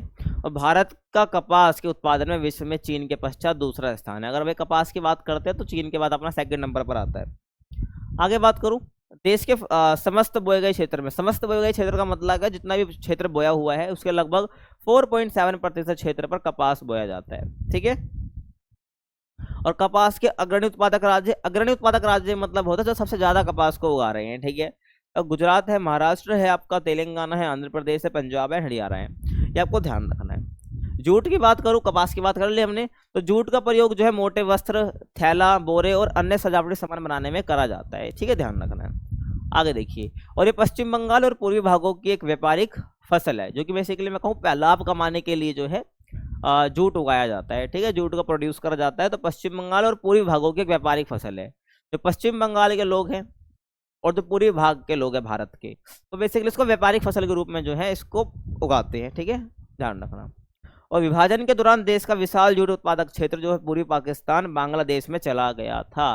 आपको पता है कि जब भारत का विभाजन हुआ था तो जो पाकिस्तान है ना वो दो हिस्सों में बट गया था, एक पश्चिमी पाकिस्तान, एक पूर्वी पाकिस्तान। तो 1971 से पहले तो पाकिस्तान था, वो जो आज बांग्लादेश है वो पहले क्या था, पाकिस्तान था।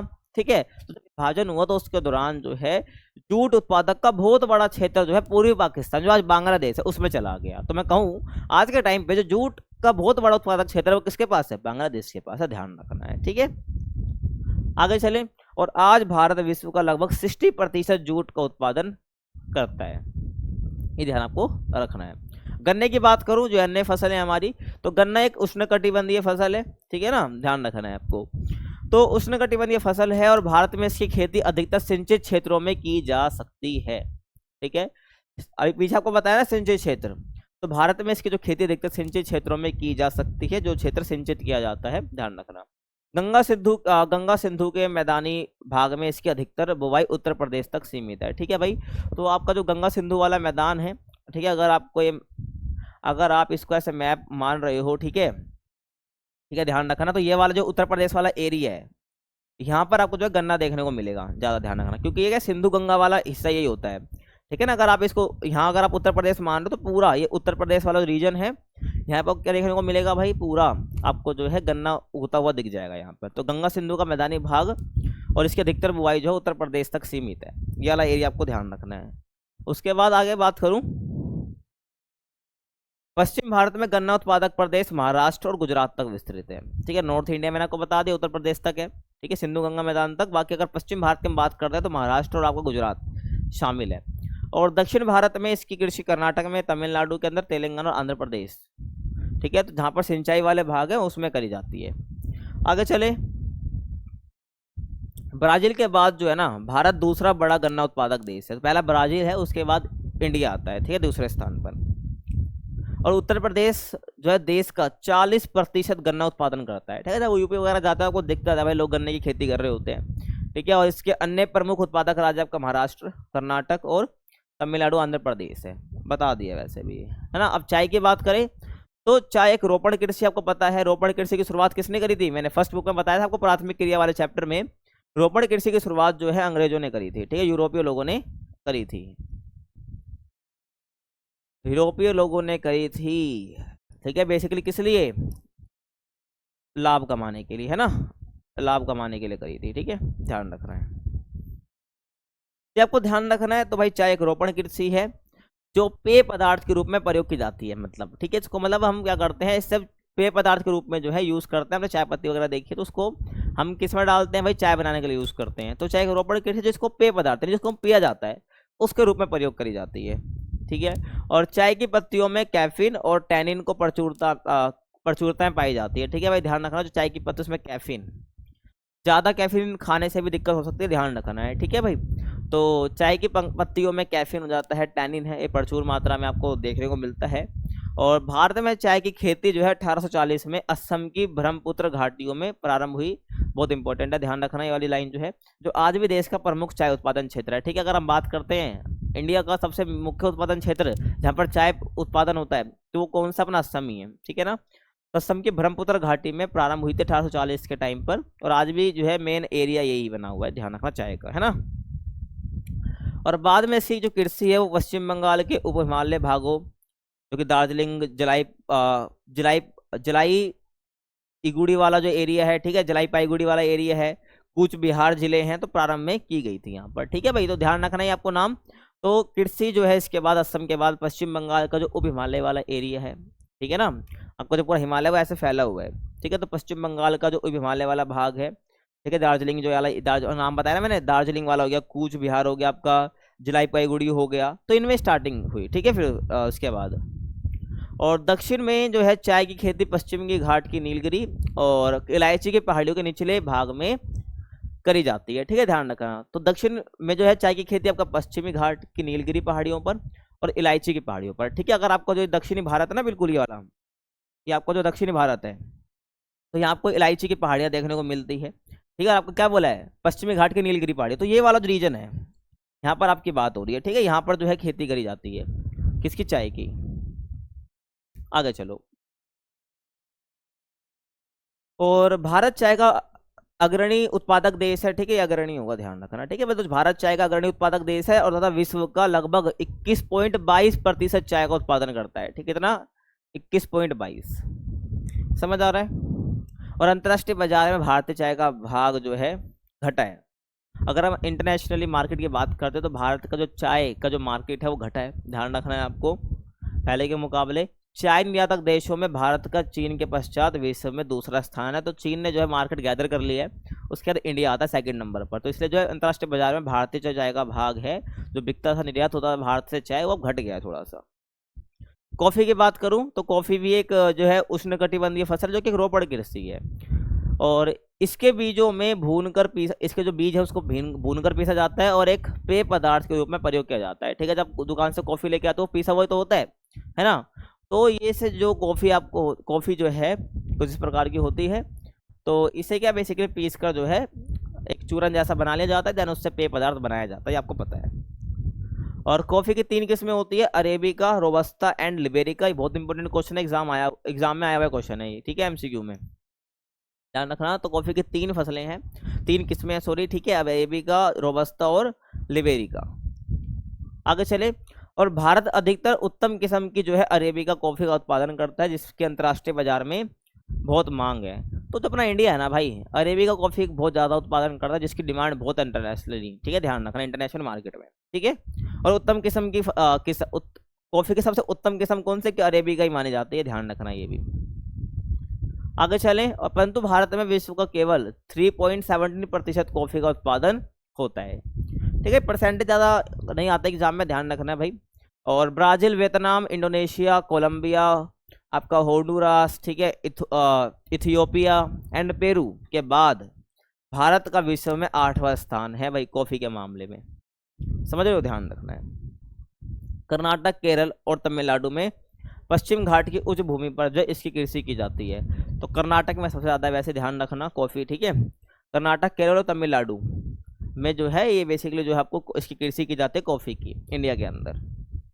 आगे चलें। और देश के समस्त कॉफ़ी उत्पादकों का 2/3 अधिक कॉफ़ी का उत्पादन का 2/3 से अधिक भाग जो है अकेले कर्नाटक राज्य से आता है। जैसे मैंने बता दिया कर्नाटक जो है सबसे ज़्यादा कॉफ़ी प्रोड्यूस करता है इंडिया के अंदर।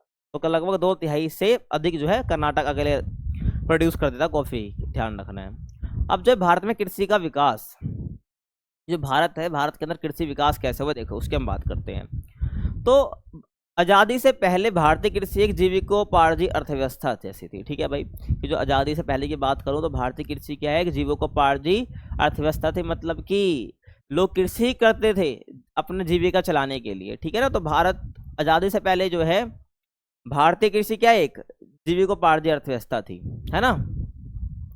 और 20वीं सदी के मध्य में इसका प्रदर्शन जो है वो बड़ा दयनीय था, जबकि 20वीं शताब्दी कब से, लगभग आपकी 1900 से स्टार्ट होएगी, ठीक है, 1901 से स्टार्ट होएगी, आपकी 2000 तक चलेगी, है ना। इसी 20वीं सदी के मध्य की बात हो रही है, लगभग जब हमको आज़ादी मिलती है 1947 में, ठीक है, इसी की बात हो रही है। तो इस टाइम पे जो है ना इस कृषि का प्रदर्शन बड़ा दयनीय था, ठीक है, तरस खाने वाला था, ठीक है। और इस टाइम पर जो भयंकर अकाल वगैरह पड़ रखा था और सूखे का समय था ये, ठीक है, इसलिए बोला जा रहा है कि इस टाइम का जो प्रदर्शन था वो बड़ा दयनीय था। और देश के विभाजन के दौरान लगभग 1/3 सिंचित भूमि पाकिस्तान में चली गई भाई, ठीक है। जो किसान कृषि भूमि है, जो सिंचित भूमि है अपनी, ठीक है, तो वो पाकिस्तान में चले गए, लगभग 1/3 से अधिक भूमि लगभग आप कह सकते हो, ठीक है। और परिणाम स्वरूप स्वतंत्र भारत में सिंचित क्षेत्र का अनुपात कम रह गया, ठीक है। अभी पाकिस्तान के एरिया की बात करें और अपने एरिया की बात करो तो ज़्यादा हमारा एरिया है, तो ऐसे में हमारा जो सिंचित क्षेत्र है वो उसका अनुपात कम रह गया, ध्यान रखना है, क्योंकि 1/3 तो भाई पाकिस्तान में चले गया। और स्वतंत्रता प्राप्ति के बाद सरकार का तत्कालिक उद्देश्य क्या था, खाद्यान्नों का उत्पादन बढ़ाना था। सही बात है भाई, हमारे अर्थव्यवस्था कृषि पर आधारित थी। अब ऐसे में क्या सरकार का पहला उद्देश्य ये था भाई, उद्योगों को तो बाद में देखेंगे, पहले भाई कृषि जिस पर निर्भरता उसको थोड़ा बढ़ाना है। तो सरकार का उद्देश्य क्या था भाई, तत्कालिक उद्देश्य मतलब है कि उस टाइम का क्या उद्देश्य था उनका, खाद्यान्नों का उत्पादन बढ़ाना, ठीक है। जो खाद्यान्न फसल है उसका उत्पादन बढ़ाना कैसे भी करके, जिसमें निम्न उपाय उन्होंने अपनाए, ठीक है, बहुत सारे उपाय अपनाए, जैसे कि देखो व्यापारिक फसलों की जगह खाद्यान्न फसलों का उपयोग किया जाना, ठीक है, या उगाया जाना, ध्यान आपको रखना है। कृषि गहनता को बढ़ाना, ठीक है, और कृषि योग्य बंजर तथा पड़ती भूमि को कृषि भूमि में परिवर्तित करना, ये मेन जो था उन्होंने उपाय अपनाया, ठीक है। कृषि गहनता का मतलब होता है इंटेंसिवली कृषि करना, ठीक है, उस जगह को जहाँ पर कृषि की जा रही है वहाँ पर उसको अच्छे से पूरा निचोड़ कर क्या करना, यूज करना। तो कृषि गहनता को बढ़ाना और कृषि योग्य, और जो बंजर भूमि है पीछे मैंने आपको दिखाया, और जो पड़ती भूमि है तो कृषि योग्य भूमि में बदला जा सकता है, तो उसको क्या कृषि भूमि के रूप में परिवर्तित करना, ये मेन उनका उद्देश्य था, जिस समय खाद्यान्न फसलें बढ़ानी है। समझ आ रहा है। अब प्रारंभ में क्या इस नीति से खाद्यान्नों का उत्पादन तो बढ़ गया, लेकिन 1950 के दशक के अंत तक कृषि उत्पादन स्थिर हो गया, ना घट रहा था ना बढ़ रहा था, ठीक है, बल्कि हमें बढ़ाना था, ध्यान रखना है। और इस समस्या से उभरने के लिए जो है गहन कृषि जिला कार्यक्रम जो है IADP और गहन कृषि क्षेत्र कार्यक्रम जो है प्रारंभ किया जाता है। तो उसके बाद क्या होता है भाई, स्थिर हो गया, उसके बाद जो है इस समस्या से निकलने के लिए सरकार ने क्या बनाया, गहन कृषि जिला कार्यक्रम बनाया, जो कि क्या पर्टिकुलर कुछ जिलों को सम्मिलित करता है, जहां पर जो है कृषि की जाएगी, ठीक है, गहन कृषि की जाएगी, इंटेंसिव कृषि की जाएगी। गहन कृषि का मतलब है जहां पर कृषि को पूरा तरीके से करा जाएगा उस एरिया पर, ठीक है। तो गहन कृषि जिला कार्यक्रम स्टार्ट करा गया। अब ये क्या कुछ, अब देखो ये था कि भाई यहाँ पर जिला कार्यक्रम पर्टिकुलर कुछ जिले सेलेक्ट करेगा इसके अंदर जहां पर गहन कृषि करी जाएगी। अब इसकी कमी क्या थी ना, कि ये कुछ ही क्षेत्रों तक सीमित रहा, कुछ ही जिलों तक सिमट गया, कुछ ही जिलों तक ये सिमट गया। अब कुछ जिलों तक सिमट गया तो उसके बाद इसके बाद ये बनाया गया गहन कृषि क्षेत्र कार्यक्रम, ठीक है, जिसको हम IAAP बोलते हैं इंग्लिश में, ठीक है, तो हिंदी में जानो कोई बात नहीं। तो ये बनाया गया, उसके बाद जो है जो जिलों की संख्या है वो और ज़्यादा बढ़ गई, ठीक है भाई। तो ये स्टार्ट किए गए, ध्यान रखना, इस समस्या से उभरने के लिए। परंतु 1960 के दशक में, देखो 1960 का दशक का मतलब है 60 से 70 की बात हो रही है, ठीक है, ध्यान रखना, 1960 से 70 के बीच की बात यहाँ पर हो रही है। अगर मैं 60 के दशक की बात करता हूँ तो 1960 के दशक के मध्य में लगातार 2 अकालों से देश में अन्न संकट उत्पन्न हो गया था, ठीक है। आपको पता भी होगा भाई कि जब लाल बहादुर शास्त्री का टाइम था ना, तो उस टाइम पर क्या हुआ था, तो उस टाइम पर खाद्य संकट हमें देखने को मिला था। तो उस टाइम पे जो है लाल बहादुर शास्त्री जो है भाई वो देश से आह्वान भी कर रहे थे कि भाई जो है भाई हमें क्या करना है, जो खाद्यान्न उसको बचाना है, क्योंकि अन्न संकट उस टाइम पे चल रहा था। वो खुद जो है ऐसे प्रधानमंत्री थे जो खुद भाई ब्रेड वगैरह खा के अपना गुजारा कर रहे थे, ठीक है, ध्यान रखना, वो खा सकते थे लेकिन वो कर नहीं रहे थे ऐसा, ये आपने सुनी होगी स्टोरी, है ना। और परिणाम स्वरूप दूसरे देशों से खाद्यान्नों का आयात करना पड़ा, और ऐसे में ना आलू वगैरह कहाँ से आयात करने पड़ रहे थे, हमें अमेरिका से आयात करने पड़ रहे थे। और अमेरिका क्या कर रहा था भाई, अपनी नीतियों को हम पे थोप रहा था और अब हमारी जो विदेश नीति है ना वो अमेरिका तय करेगा भाई। वो हम पर क्या भाई दबाव बना रहा था, क्योंकि हमसे क्यों हम उससे खाद्यान्न का आयात कर रहे थे। ठीक है भाई, ध्यान रखना। तो ऐसे में क्या है ना, ऐसे में क्या, भारत ने बाद में हरित क्रांति स्टार्ट करी। ठीक है, भारत दबा नहीं। तो आपको आगे बताऊंगा। अभी 1960 के दशक के मध्य में गेहूं और चावल की किस्में जो कि अधिक उत्पादन देने वाली नई किस्में थी कृषि के लिए उपलब्ध हुई। ठीक है ना भाई, तो गेहूं मैक्सिको से एंड चावल जो फिलीपींस से, जो किस्में हैं जो कि अधिक उत्पादन देने वाली है वहां से कृषि के लिए उपलब्ध हुई। ध्यान आपको रखना है। उसके बाद जो हरित क्रांति स्टार्ट होती है, मैंने बता दी हरित क्रांति क्यों स्टार्ट हुई, कि भाई दबाव बना रहा था अमेरिका हम पे। ठीक है, अपनी नीति या थोप रहा था, हम अपनी विदेश नीति उसके अकॉर्डिंग बनाए। ठीक है, वरना हमारा आयात रोक देगा। तो ऐसे में जो उस टाइम पे हमारे प्रधानमंत्री थे वो नहीं रुके। ठीक है, उन्होंने हरित क्रांति स्टार्ट करी। हरित क्रांति क्या थी, बेसिकली उत्पादन को बढ़ाने की एक पहल थी, जिसमें नई नई टेक्नोलॉजी का यूज करा गया, अच्छे बीज यूज करे गए। ध्यान आपको रखना है। ठीक है, तो भारत ने इसका लाभ उठाया। ठीक है, हरित क्रांति का, और पैकेज प्रौद्योगिकी के रूप में पंजाब, हरियाणा और आपको जो पश्चिमी उत्तर प्रदेश है, आंध्र प्रदेश और गुजरात के सिंचाई सुविधा वाले क्षेत्रों में क्या करा, रासायनिक खाद के साथ इन उच्च उत्पादकता की किस्मों यानी HIV बीज को अपनाया। ठीक है भाई, और नई कृषि प्रौद्योगिकी की सफलता हेतु सिंचाई से निश्चित जल आपूर्ति पूर्व अपेक्षित थी, और कृषि विकास की इस नीति से खाद्यान्नों के उत्पादन में क्या ही भाई वृद्धि हुई। देखो क्या था ना, भारत ने इसका लाभ उठाया। और पैकेज प्रौद्योगिकी का मतलब है कि जितने भी प्रौद्योगिकी है जो कृषि में लगाई जानी है, नई टेक्नोलॉजीज को यूज करा गया, अच्छे बीज यूज करे गए। ठीक है, जिसको हम HYV बीज भी बोलते हैं, इनको यूज करा गया, नई टेक्नोलॉजी यूज करी गई। तो ये पंजाब, हरियाणा, पश्चिम उत्तर प्रदेश, आंध्र प्रदेश और गुजरात में, और सिंचाई सुविधा भी प्रोवाइड कराई गई है ना। तो हरित क्रांति का मेन यही था भाई, ऐसे जगह जहां पर जो है कृषि उत्पादन बढ़ाया जा सकता है, जिससे खाद्यान्न पर निर्भरता दूसरे देशों पर कम हो, तो ऐसे जगह को चुना गया। जैसे कि और हरियाणा, पंजाब ही हो गया, अपना उत्तर प्रदेश हो गया, गुजरात हो गया, तो यहाँ पर सिंचाई सुविधा भी करी। तो इससे क्या हुआ, खाद्यान्नों में के उत्पादन में अभूतपूर्व वृद्धि हुई। जो ऐसी अभूतपूर्व का मतलब है इससे पहले कभी हुई ही नहीं थी, इतनी वृद्धि यहाँ पर हमें क्रांति के टाइम पर देखने को मिलती है। ठीक है, और हरित क्रांति ने कृषि में प्रयुक्त कृषि निवेश, जैसे उर्वरक हो गया, कीटनाशक हो गया, उर्वरक हो गया। ठीक है, जैसे उर्वरता बढ़ती, कीटनाशक जिससे भाई जो फसल को नष्ट करता है, ऐसे कीटनाशक को नष्ट करना, कृषि यंत्र आदि कृषि आधारित उद्योगों और छोटे पैमाने के उद्योगों के विकास को प्रोत्साहन दिया।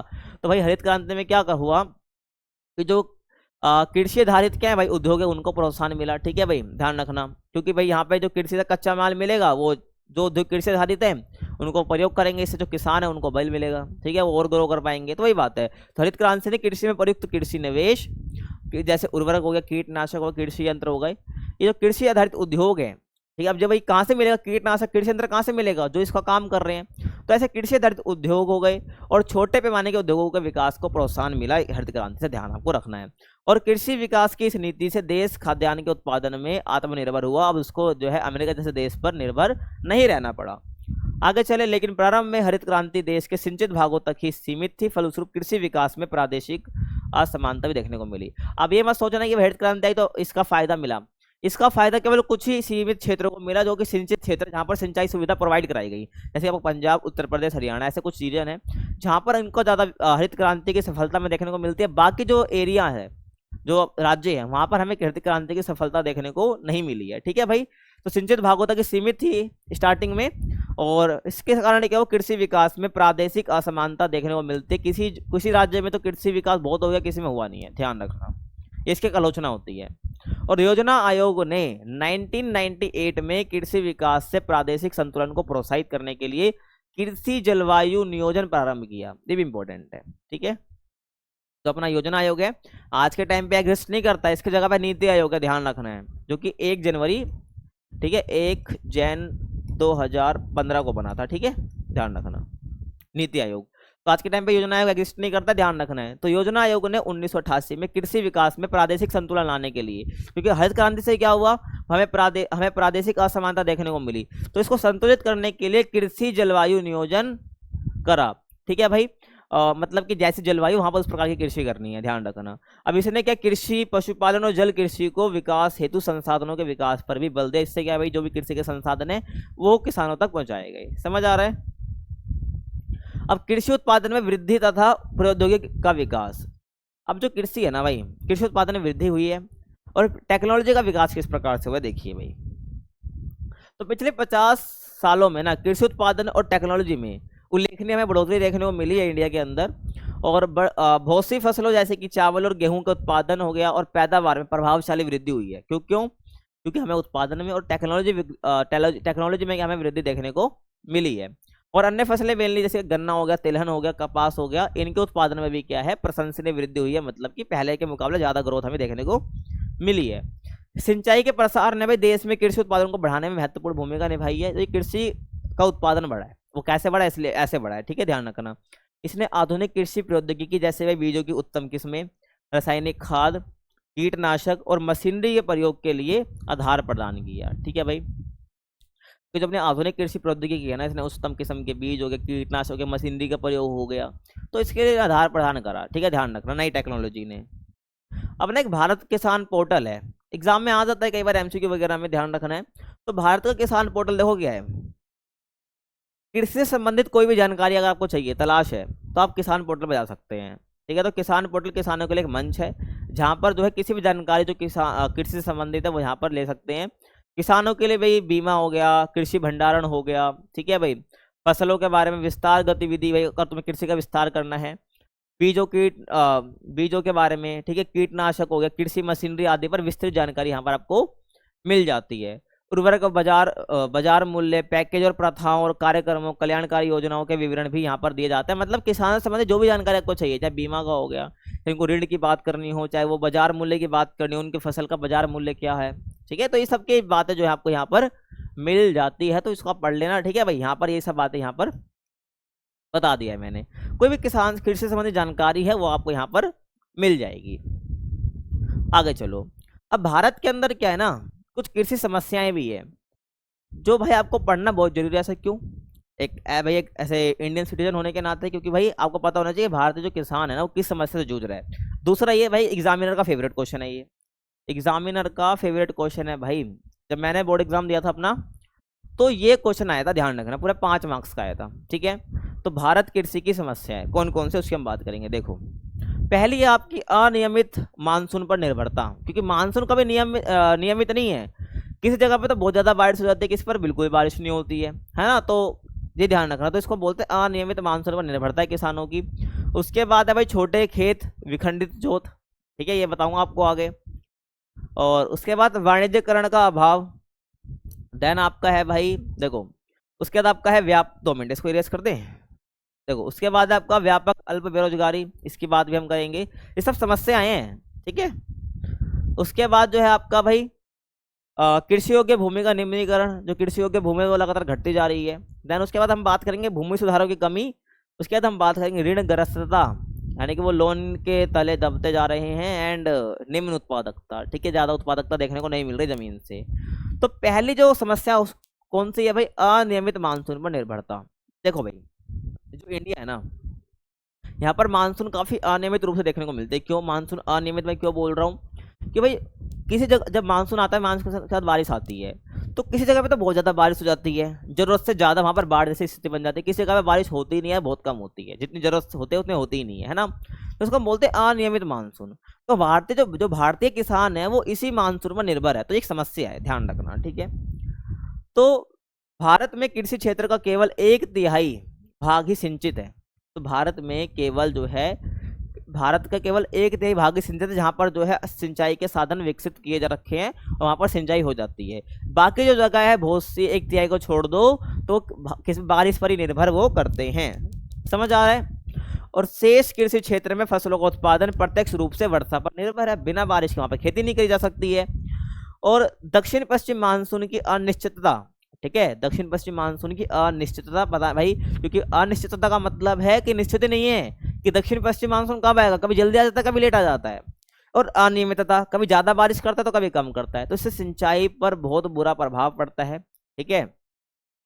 तो ध्यान रखना, तो सिंचाई हेतु नहरी जल आपूर्ति प्रभावित होती है। मतलब कि बारिश के पानी से जहां भी जाएगा वो नहर के द्वारा किसान खेतों तो जुड़ा होता है। तो जो नहरी जल आपूर्ति है, ठीक है, नहर में जब पानी नहीं आएगा तो खेती के लिए पानी कहाँ से आएगा, तो उसके लिए प्रभावित होती है, ठीक है। और दूसरी तरफ राजस्थान हो गया और अन्य क्षेत्रों में वर्षा बहुत कम होती है और अत्यधिक अविश्वसनीय है, कभी होती नहीं है, ठीक है, और बहुत कम होती है ना। मैंने बताया था, इसलिए वहाँ पर वैसी फसलें उगाते हैं जो बिल्कुल शुष्कता को, ठीक है, सूखेपन को सह सके और ग्रो हो जाए, है ना। और अधिक वार्षिक वर्षा वाले क्षेत्रों में भी भाई काफी उतार चढ़ाव देखने को मिलता है, कभी थोड़ी कम हो जाएगी, कभी बहुत ज्यादा हो जाएगी, जहां पर ज्यादा वर्षा होती है वहां पर भी, ठीक है। फलस्वरूप ये क्षेत्र सूखा या बाढ़ दोनों सुभेग है। कहने का मतलब है जहां पर वर्षा वाला क्षेत्र है वहां भी सूखा देखने को मिल सकता है, यहाँ पर बाढ़ भी आ सकती है। तो ये समस्या आपको समझ आ रही है ना, ध्यान रखना है। और बाढ़ वगैरह आगे तो भाई सब कुछ नष्ट हो जाएगा। और कम वर्षा वाले क्षेत्रों में सूखा या एक सामान्य परिघटना है, जो जहां पर कम वर्षा होती है वहां पर तो भाई सूखा एक सामान्य परिघटना है। बाकी जहां पर बारिश बहुत होती है वहां पर सूखा भी पड़ सकता है और बाढ़ भी आ सकती है, ध्यान रखना, दोनों के लिए भाई वो है।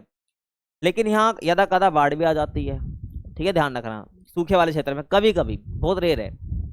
और वर्ष 2006 और 17 में महाराष्ट्र, गुजरात और राजस्थान में शुष्क क्षेत्रों में आई आकस्मिक बाढ़ इस परिघटना का उदाहरण है, ठीक है। उसके बाद तो आई नहीं है। जो 6 और 7 एक ऐसी जगह है जहां पर देखो भाई, जहां पर बारिश बहुत कम होती है वहां पर क्या आ गई, बाढ़ आ गई, ठीक है। और सूखा और बाढ़ भारतीय कृषि के लिए संकट बने हुए हैं, कभी सूखा पड़ जाता, कभी बाढ़ आ जाती है। इसे क्या बोलते हैं, अनियमित मानसून पर निर्भरता, ठीक है भाई। उसके बाद निम्न उत्पादकता दूसरी समस्या है। देखिए, तो अंतर्राष्ट्रीय स्तर की अपेक्षा भारत में फसलों की उत्पादकता बहुत कम है। अगर हम इंटरनेशनली बात करें तो इंडिया के अंदर जो उत्पादकता है ना फसलों की, वो बहुत कम है। मैंने दिखाया भारत का दूसरा तीसरा स्थान ही है हर जगह, है ना। कॉफी के मामले में तो 8वां है। और भारत में अधिकतर फसलों जैसे कि भाई चावल हो गया, गेहूं हो गया, कपास है और तिलहन है, इसकी प्रति हेक्टर पैदावार अमेरिका, रूस और जापान से भी कम है ना। तो गेहूं चावल हो गया आपका, है ना, कपास हो गया, तिलहन हो गया। अगर हम प्रति हेक्टर पैदावार की बात करते हैं, अमेरिका, रूस, जापान से कम है। तो निम्न उत्पादकता भी एक समस्या है भारतीय किसान के लिए। इसके बहुत सारे फैक्टर काम करते हैं। अच्छे किस्म के बीज नहीं होते हैं भाई, टेक्नोलॉजी अच्छी नहीं होती है, ठीक है, मशीनरी नहीं होती है, तो बहुत सारे फैक्टर काम करते हैं। भू संसाधन का पर अधिक दबाव के कारण जो है अंतर्राष्ट्रीय स्तर की तुलना में भारत में श्रम उत्पादकता भी बहुत कम है, ठीक है भाई। तो यहाँ पर जो है भू संसाधन पर जो है अधिक दबाव है इंडिया के अंदर, आपको पता है।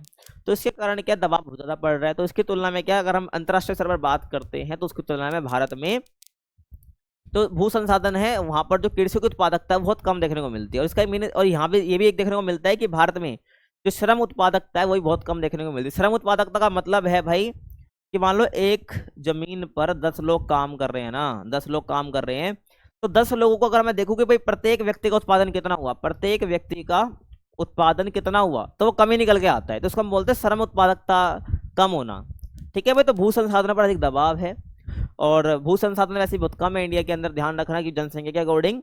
तो इसलिए अंतर्राष्ट्रीय स्तर की तुलना में भारत में श्रम उत्पादकता भी कम है। और देश के विस्तृत जो देश का बहुत बड़ा हिस्सा है वो वर्षा पर निर्भर है, ठीक है। विशेषकर शुष्क क्षेत्रों में अधिकतर मोटे अनाज, दालें, ठीक है, और तिलहन जैसी खेती की जाती है और यहाँ इनकी उत्पादकता बहुत कम है, ठीक है ना। जहाँ पर शुष्क एरिया जो वर्षा पर निर्भर है, विशेषकर शुष्क एरिया में, तो वहाँ पर मोटे अनाज वगैरह, तिलहन, दालें उगाई जाती हैं। तो और इनकी उत्पादकता भी कम है क्योंकि जितने पानी चाहिए होता है उतना भी नहीं होता है, ध्यान रखना है। उसके बाद ऋणग्रस्तता। अब जो किसान है भाई वो फसल को उगाने के लिए क्या करता है, लोन ले लेता है और वो सोचता है कि मेरी फसल अच्छी होगी, ठीक है, मेरे को अच्छे दाम मिल जाएंगे। जब उसको अच्छे दाम नहीं मिलते हैं, फसल नष्ट हो जाती है, तो जो लोन उसने लिया था उसको चुका नहीं पाता है। तो ऐसे क्या वो ऋण के जाल में फंस जाता है, जिसको हम बोलते हैं ऋणग्रस्तता। तो ये भी एक समस्या है, ठीक है। तो आधुनिक कृषि में लागत बहुत आती है, सीधी सी बात है भाई, अगर तुम आज कृषि करें लागत तो बहुत आएगी। और सीमांत और छोटे किसान, ठीक है, कि कृषि बचत बहुत कम या क्या भाई लगभग ना के बराबर होती है, ठीक है। कोई जो सीमांत किसान है, छोटे किसान है, ठीक है, सीमांत किसान समझ लो भाई जो लगभग पूरे साल जो है खेती नहीं कर रहा होता है, ठीक है, लगभग ध्यान रखना। सीमांत या छोटे किसान जो है उसकी कृषि बचत बहुत कम हो गया तो ना के बराबर होती है, जिससे लोन ले लेता है।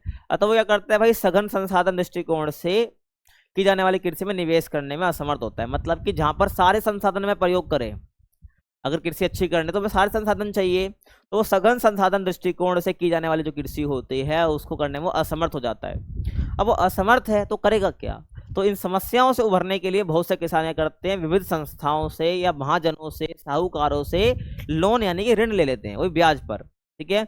और कृषि से कम होती आय और फसलों का खराब होने से कर्ज के जाल में फंसते जा रहे हैं, ठीक है। तो ये किसानों की समस्या है। उसके बाद भूमि सुधारों में कमी, ठीक है भाई, भूमि सुधारों की कमी। ये भाई भूमि सुधारों की कमी का मतलब है कि जो भूमि है ना उसको सुधारा नहीं जा रहा है, तो इस वजह से भी क्या, तो उत्पादकता घटते जा रही है, तो ये भी एक समस्या है। तो भूमि के असमान वितरण के कारण, पहली बात तो भूमि का वितरण समान नहीं है प्रत्येक किसानों पर। किसी किसान के पास बहुत ज्यादा अथाह जमीन है, खेती करने के लिए, वो दूसरों को भी बटाई पे दे रहा है, किराए के लिए दे रहा है, बट किसी के पास छोटी जमीन है ही नहीं, है ना। तो भूमि का समान वितरण के कारण भारतीय किसान लंबे समय से शोषित होता आ रहा है, दूसरे की जमीन पे खेती करते करते, है ना। और अंग्रेजी शासन के दौरान 3 भू राजस्व प्रणालियां जैसे कि मालवाड़ी, रैयतवाड़ी और जमींदारी से जमींदारी प्रथा किसानों के लिए सबसे अधिक शोषणकारी रही है। ठीक है, जो मालवाड़ी है, रैयतवाड़ी, जमींदारी है ना, और जमींदारी जो है सबसे ज्यादा शोषणकारी रही है भारतीय किसानों के लिए। अभी जो मालवाड़ी रैयतवाड़ी है ना, आप ये जो क्लास 12th की हिस्ट्री है, क्लास 12th की हिस्ट्री उसमें आप पढ़ोगे, ये आपको जो थर्ड बुक है, थर्ड बुक का जो पहला चैप्टर आप पढ़ोगे ना, इसमें आपकी जो है आधुनिक इतिहास स्टार्ट हो जाता है, उसमें पढ़ोगे आप, ठीक है, ध्यान रखना। तो 3 जो थी भाई अंग्रेजी शासन के दौरान चल रखी थी, ठीक है, तो उसमें जमींदारी प्रथा सबसे किसानों को सबसे शोषित मानी जाती है। और स्वतंत्रता प्राप्ति के बाद जो है भूमि सुधारों को प्राथमिकता दी गई, ठीक है, भूमि सुधार करेगा। भूमि सुधार का मतलब होता है जो बकवास प्रथाएं थी उनको खत्म करना, ये सब होता है, ठीक है, भूमि सुधार के अंदर। तो भूमि सुधारों को प्राथमिकता दी गई, लेकिन ये सुधार कमजोर राजनीतिक इच्छा शक्ति के कारण पूर्णतः फलीभूत नहीं हुए। मतलब जो सुधार ये करेगा ही ना, लेकिन ये ढंग से इंप्लीमेंट नहीं हुए, मैं कहने का मतलब ये है, ठीक है। जमींदारी प्रथा जो है आजादी के बाद खत्म कर दी थी। और अधिकतर राज्य सरकारों ने राजनीतिक रूप से शक्तिशाली जमींदारों के खिलाफ कठोर राजनीतिक निर्णय लेने में क्या करा भाई, टाल मटोल गया। क्यों? क्योंकि कई बार जो भ्रष्टाचार करने लग जाते हैं हमारे नेता जो है इंडिया के, तो वही बात है। तो राज्य सरकारों ने क्या करा भाई, राजनीतिक रूप से शक्तिशाली जो जमींदार हैं उनके खिलाफ कठोर कदम उठाने में क्या भाई करा, वो पीछे हट गए, ध्यान रखना है। तो ऐसे में क्या होगा भाई, भूमि सुधार जो है सही ढंग से इंप्लीमेंट नहीं हो पाए। तो भूमि सुधारों का लागू ना होने के कारण जो है कृषि योग्य भूमि का असमान वितरण जारी रहा, ठीक है। जमींदार के पास अथा जमीन होती गई, जिससे जो कृषि विकास में बाधा रही और सब किसानों को वही क्या है, समान रूप से जो है जमीन नहीं मिल रखी थी। तो ये भी ध्यान रखना, भूमि सुधारों में कमी का एक रीजन रहता है, ये भी एक समस्या है। उसके बाद छोटे खेत विखंडित जोत, देखो कई बार क्या होता है ना, जनरेशन टू जनरेशन की जमीन बढ़ती चले जाती है। मान लो एक परिवार था, उसके पास इतनी जमीन थी, मतलब कि इतनी जमीन थी, है ना, और ये अलग अलग जगह पर थी, है ना। जैसे जैसे भाई आपकी जनरेशन बढ़ रही है तो बंटवारा लग जाता है। मान लो एक इतनी जमीन बढ़ गई, फिर एक इतनी जमीन बढ़ गई, एक इतनी बढ़ गई, है ना, फिर इतनी बढ़ गई, और सब किसान ही कर रहे हैं, और सब क्या कर रहे हैं, किसान ही कर रहे हैं। मान लो कैसे यही बढ़ गई, ऐसे ये भी। तो आप देख रहे हो जो खेत का आकार पहले इतना बड़ा था, वो खेत क्या होती है, छोटे होते जा रहे हैं, छोटे क्या होते, खेत जो है क्या होते जा रहे हैं, छोटे होते जा रहे हैं। यहाँ आप देखिए, और ये क्या हो गया, विखंडित हो गए हैं। तो यही एक समस्या है किसानों की, छोटे खेत और विखंडित जोत, ठीक है भाई। तो जोत कैसी है, विखंडित है। कई बार क्या होता है ना, मान लो 2 जमीन थी, है ना, मान लो 2 जमीन थी, तो उस एक किसान के एक परिवार के अंदर बहुत सारी जमीन थी, तो अलग अलग जगह पर। तो एक किसान की जमीन तो मान लो इस एरिया में निकल गई इतनी सी, है ना, और एक जमीन उसकी इस एरिया में निकल गई इतनी सी। अब भाई तो दोनों पे क्या करेगा, वो अलग अलग फसलों को जोतेगा। तो इससे क्या होगा, उसको हम बोलेंगे विखंडित जोत। आधा यहाँ जोत रहा है, आधा यहाँ जोत रहा है, जिससे उसकी उत्पादकता भाई बिल्कुल खत्म हो जाती है, ध्यान रखना है। तो तुमको मैंने बता दिया, समझ तुमको आ रहा होगा। तो ये भी एक समस्या है। तो भारत में सीमांत तथा छोटे किसानों की संख्या बहुत अधिक है। सीमांत किसान और छोटे किसान उनकी संख्या बहुत अधिक है, ठीक है।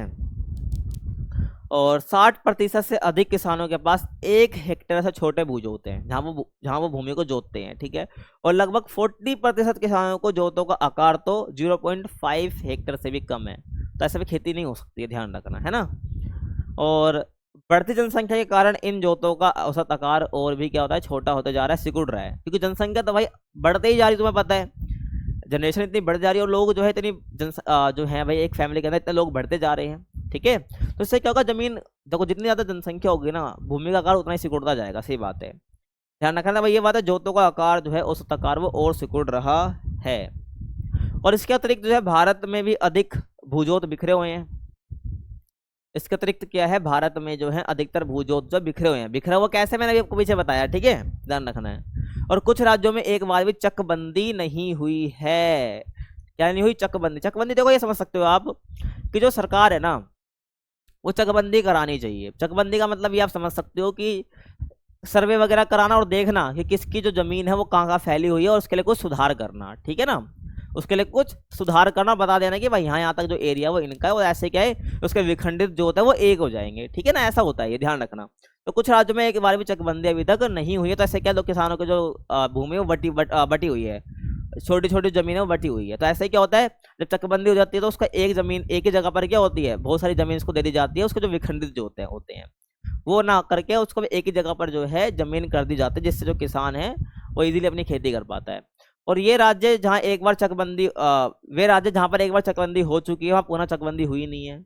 कुछ राज्यों में एक बार भी नहीं हुई, जहाँ पर चकबंदी हुई है एक बार हुई है और उसके बाद फिर से हुई नहीं है, क्योंकि अगली पीढ़ियों में भूमि बंटवारे की प्रक्रिया से भूजोत को दोबारा विखंडन हो गया है। चकबंदी हो गई, उसके बाद जनरेशन फिर पीढ़ी अगली पीढ़ी आई तो उससे फिर भूमि बंटवारा हुआ, तो इससे फिर भूजोत जो है दोबारा बट गए। वही बात है ना, ध्यान आपको रखना है। और विखंडित व छोटे भूजोत आर्थिक दृष्टि से लाभकारी नहीं होते हैं। जो विखंडित हैं, जो अलग अलग जगह में बटे हुए हैं, छोटे भूजोत है जहाँ पर तुम छोटे जमीन को ही जोत रहे हो, तो वो आर्थिक दृष्टि से बिल्कुल भी लाभकारी नहीं होते हैं। उसके बाद वाणिज्यकरण का अभाव। अब जो किसान फसल उगा रहा है ना, वाणिज्यकरण का अभाव हमें देखने को मिलता है। ठीक है, जब वो किसान बेचारा बाजार में बांटने जाता है तो उसको उसकी फसल का वास्तविक मूल्य नहीं मिल पाता है।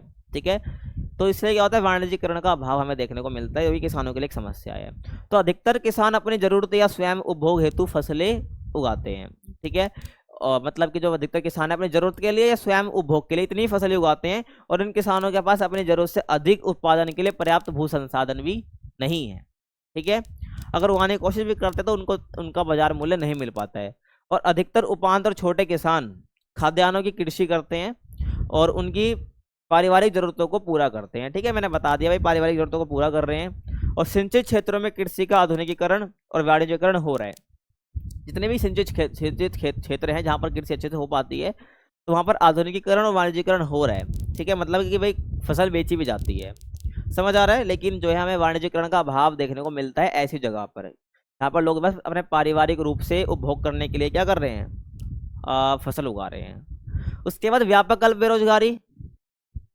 व्यापक अल्प बेरोजगारी, अल्प बेरोजगारी क्या है भाई, देखो एक फैमिली में 10 लोग हैं, एक फैमिली में 10 लोग हैं ना, 10 लोग इस जमीन पर खेती कर रहे हैं, और जरूरत देखो 10 लोग काम कर रहे हैं, लेकिन जरूरत कितने लोगों की है, जरूरत केवल 5 लोगों की है, लेकिन लगे पड़े हैं 10।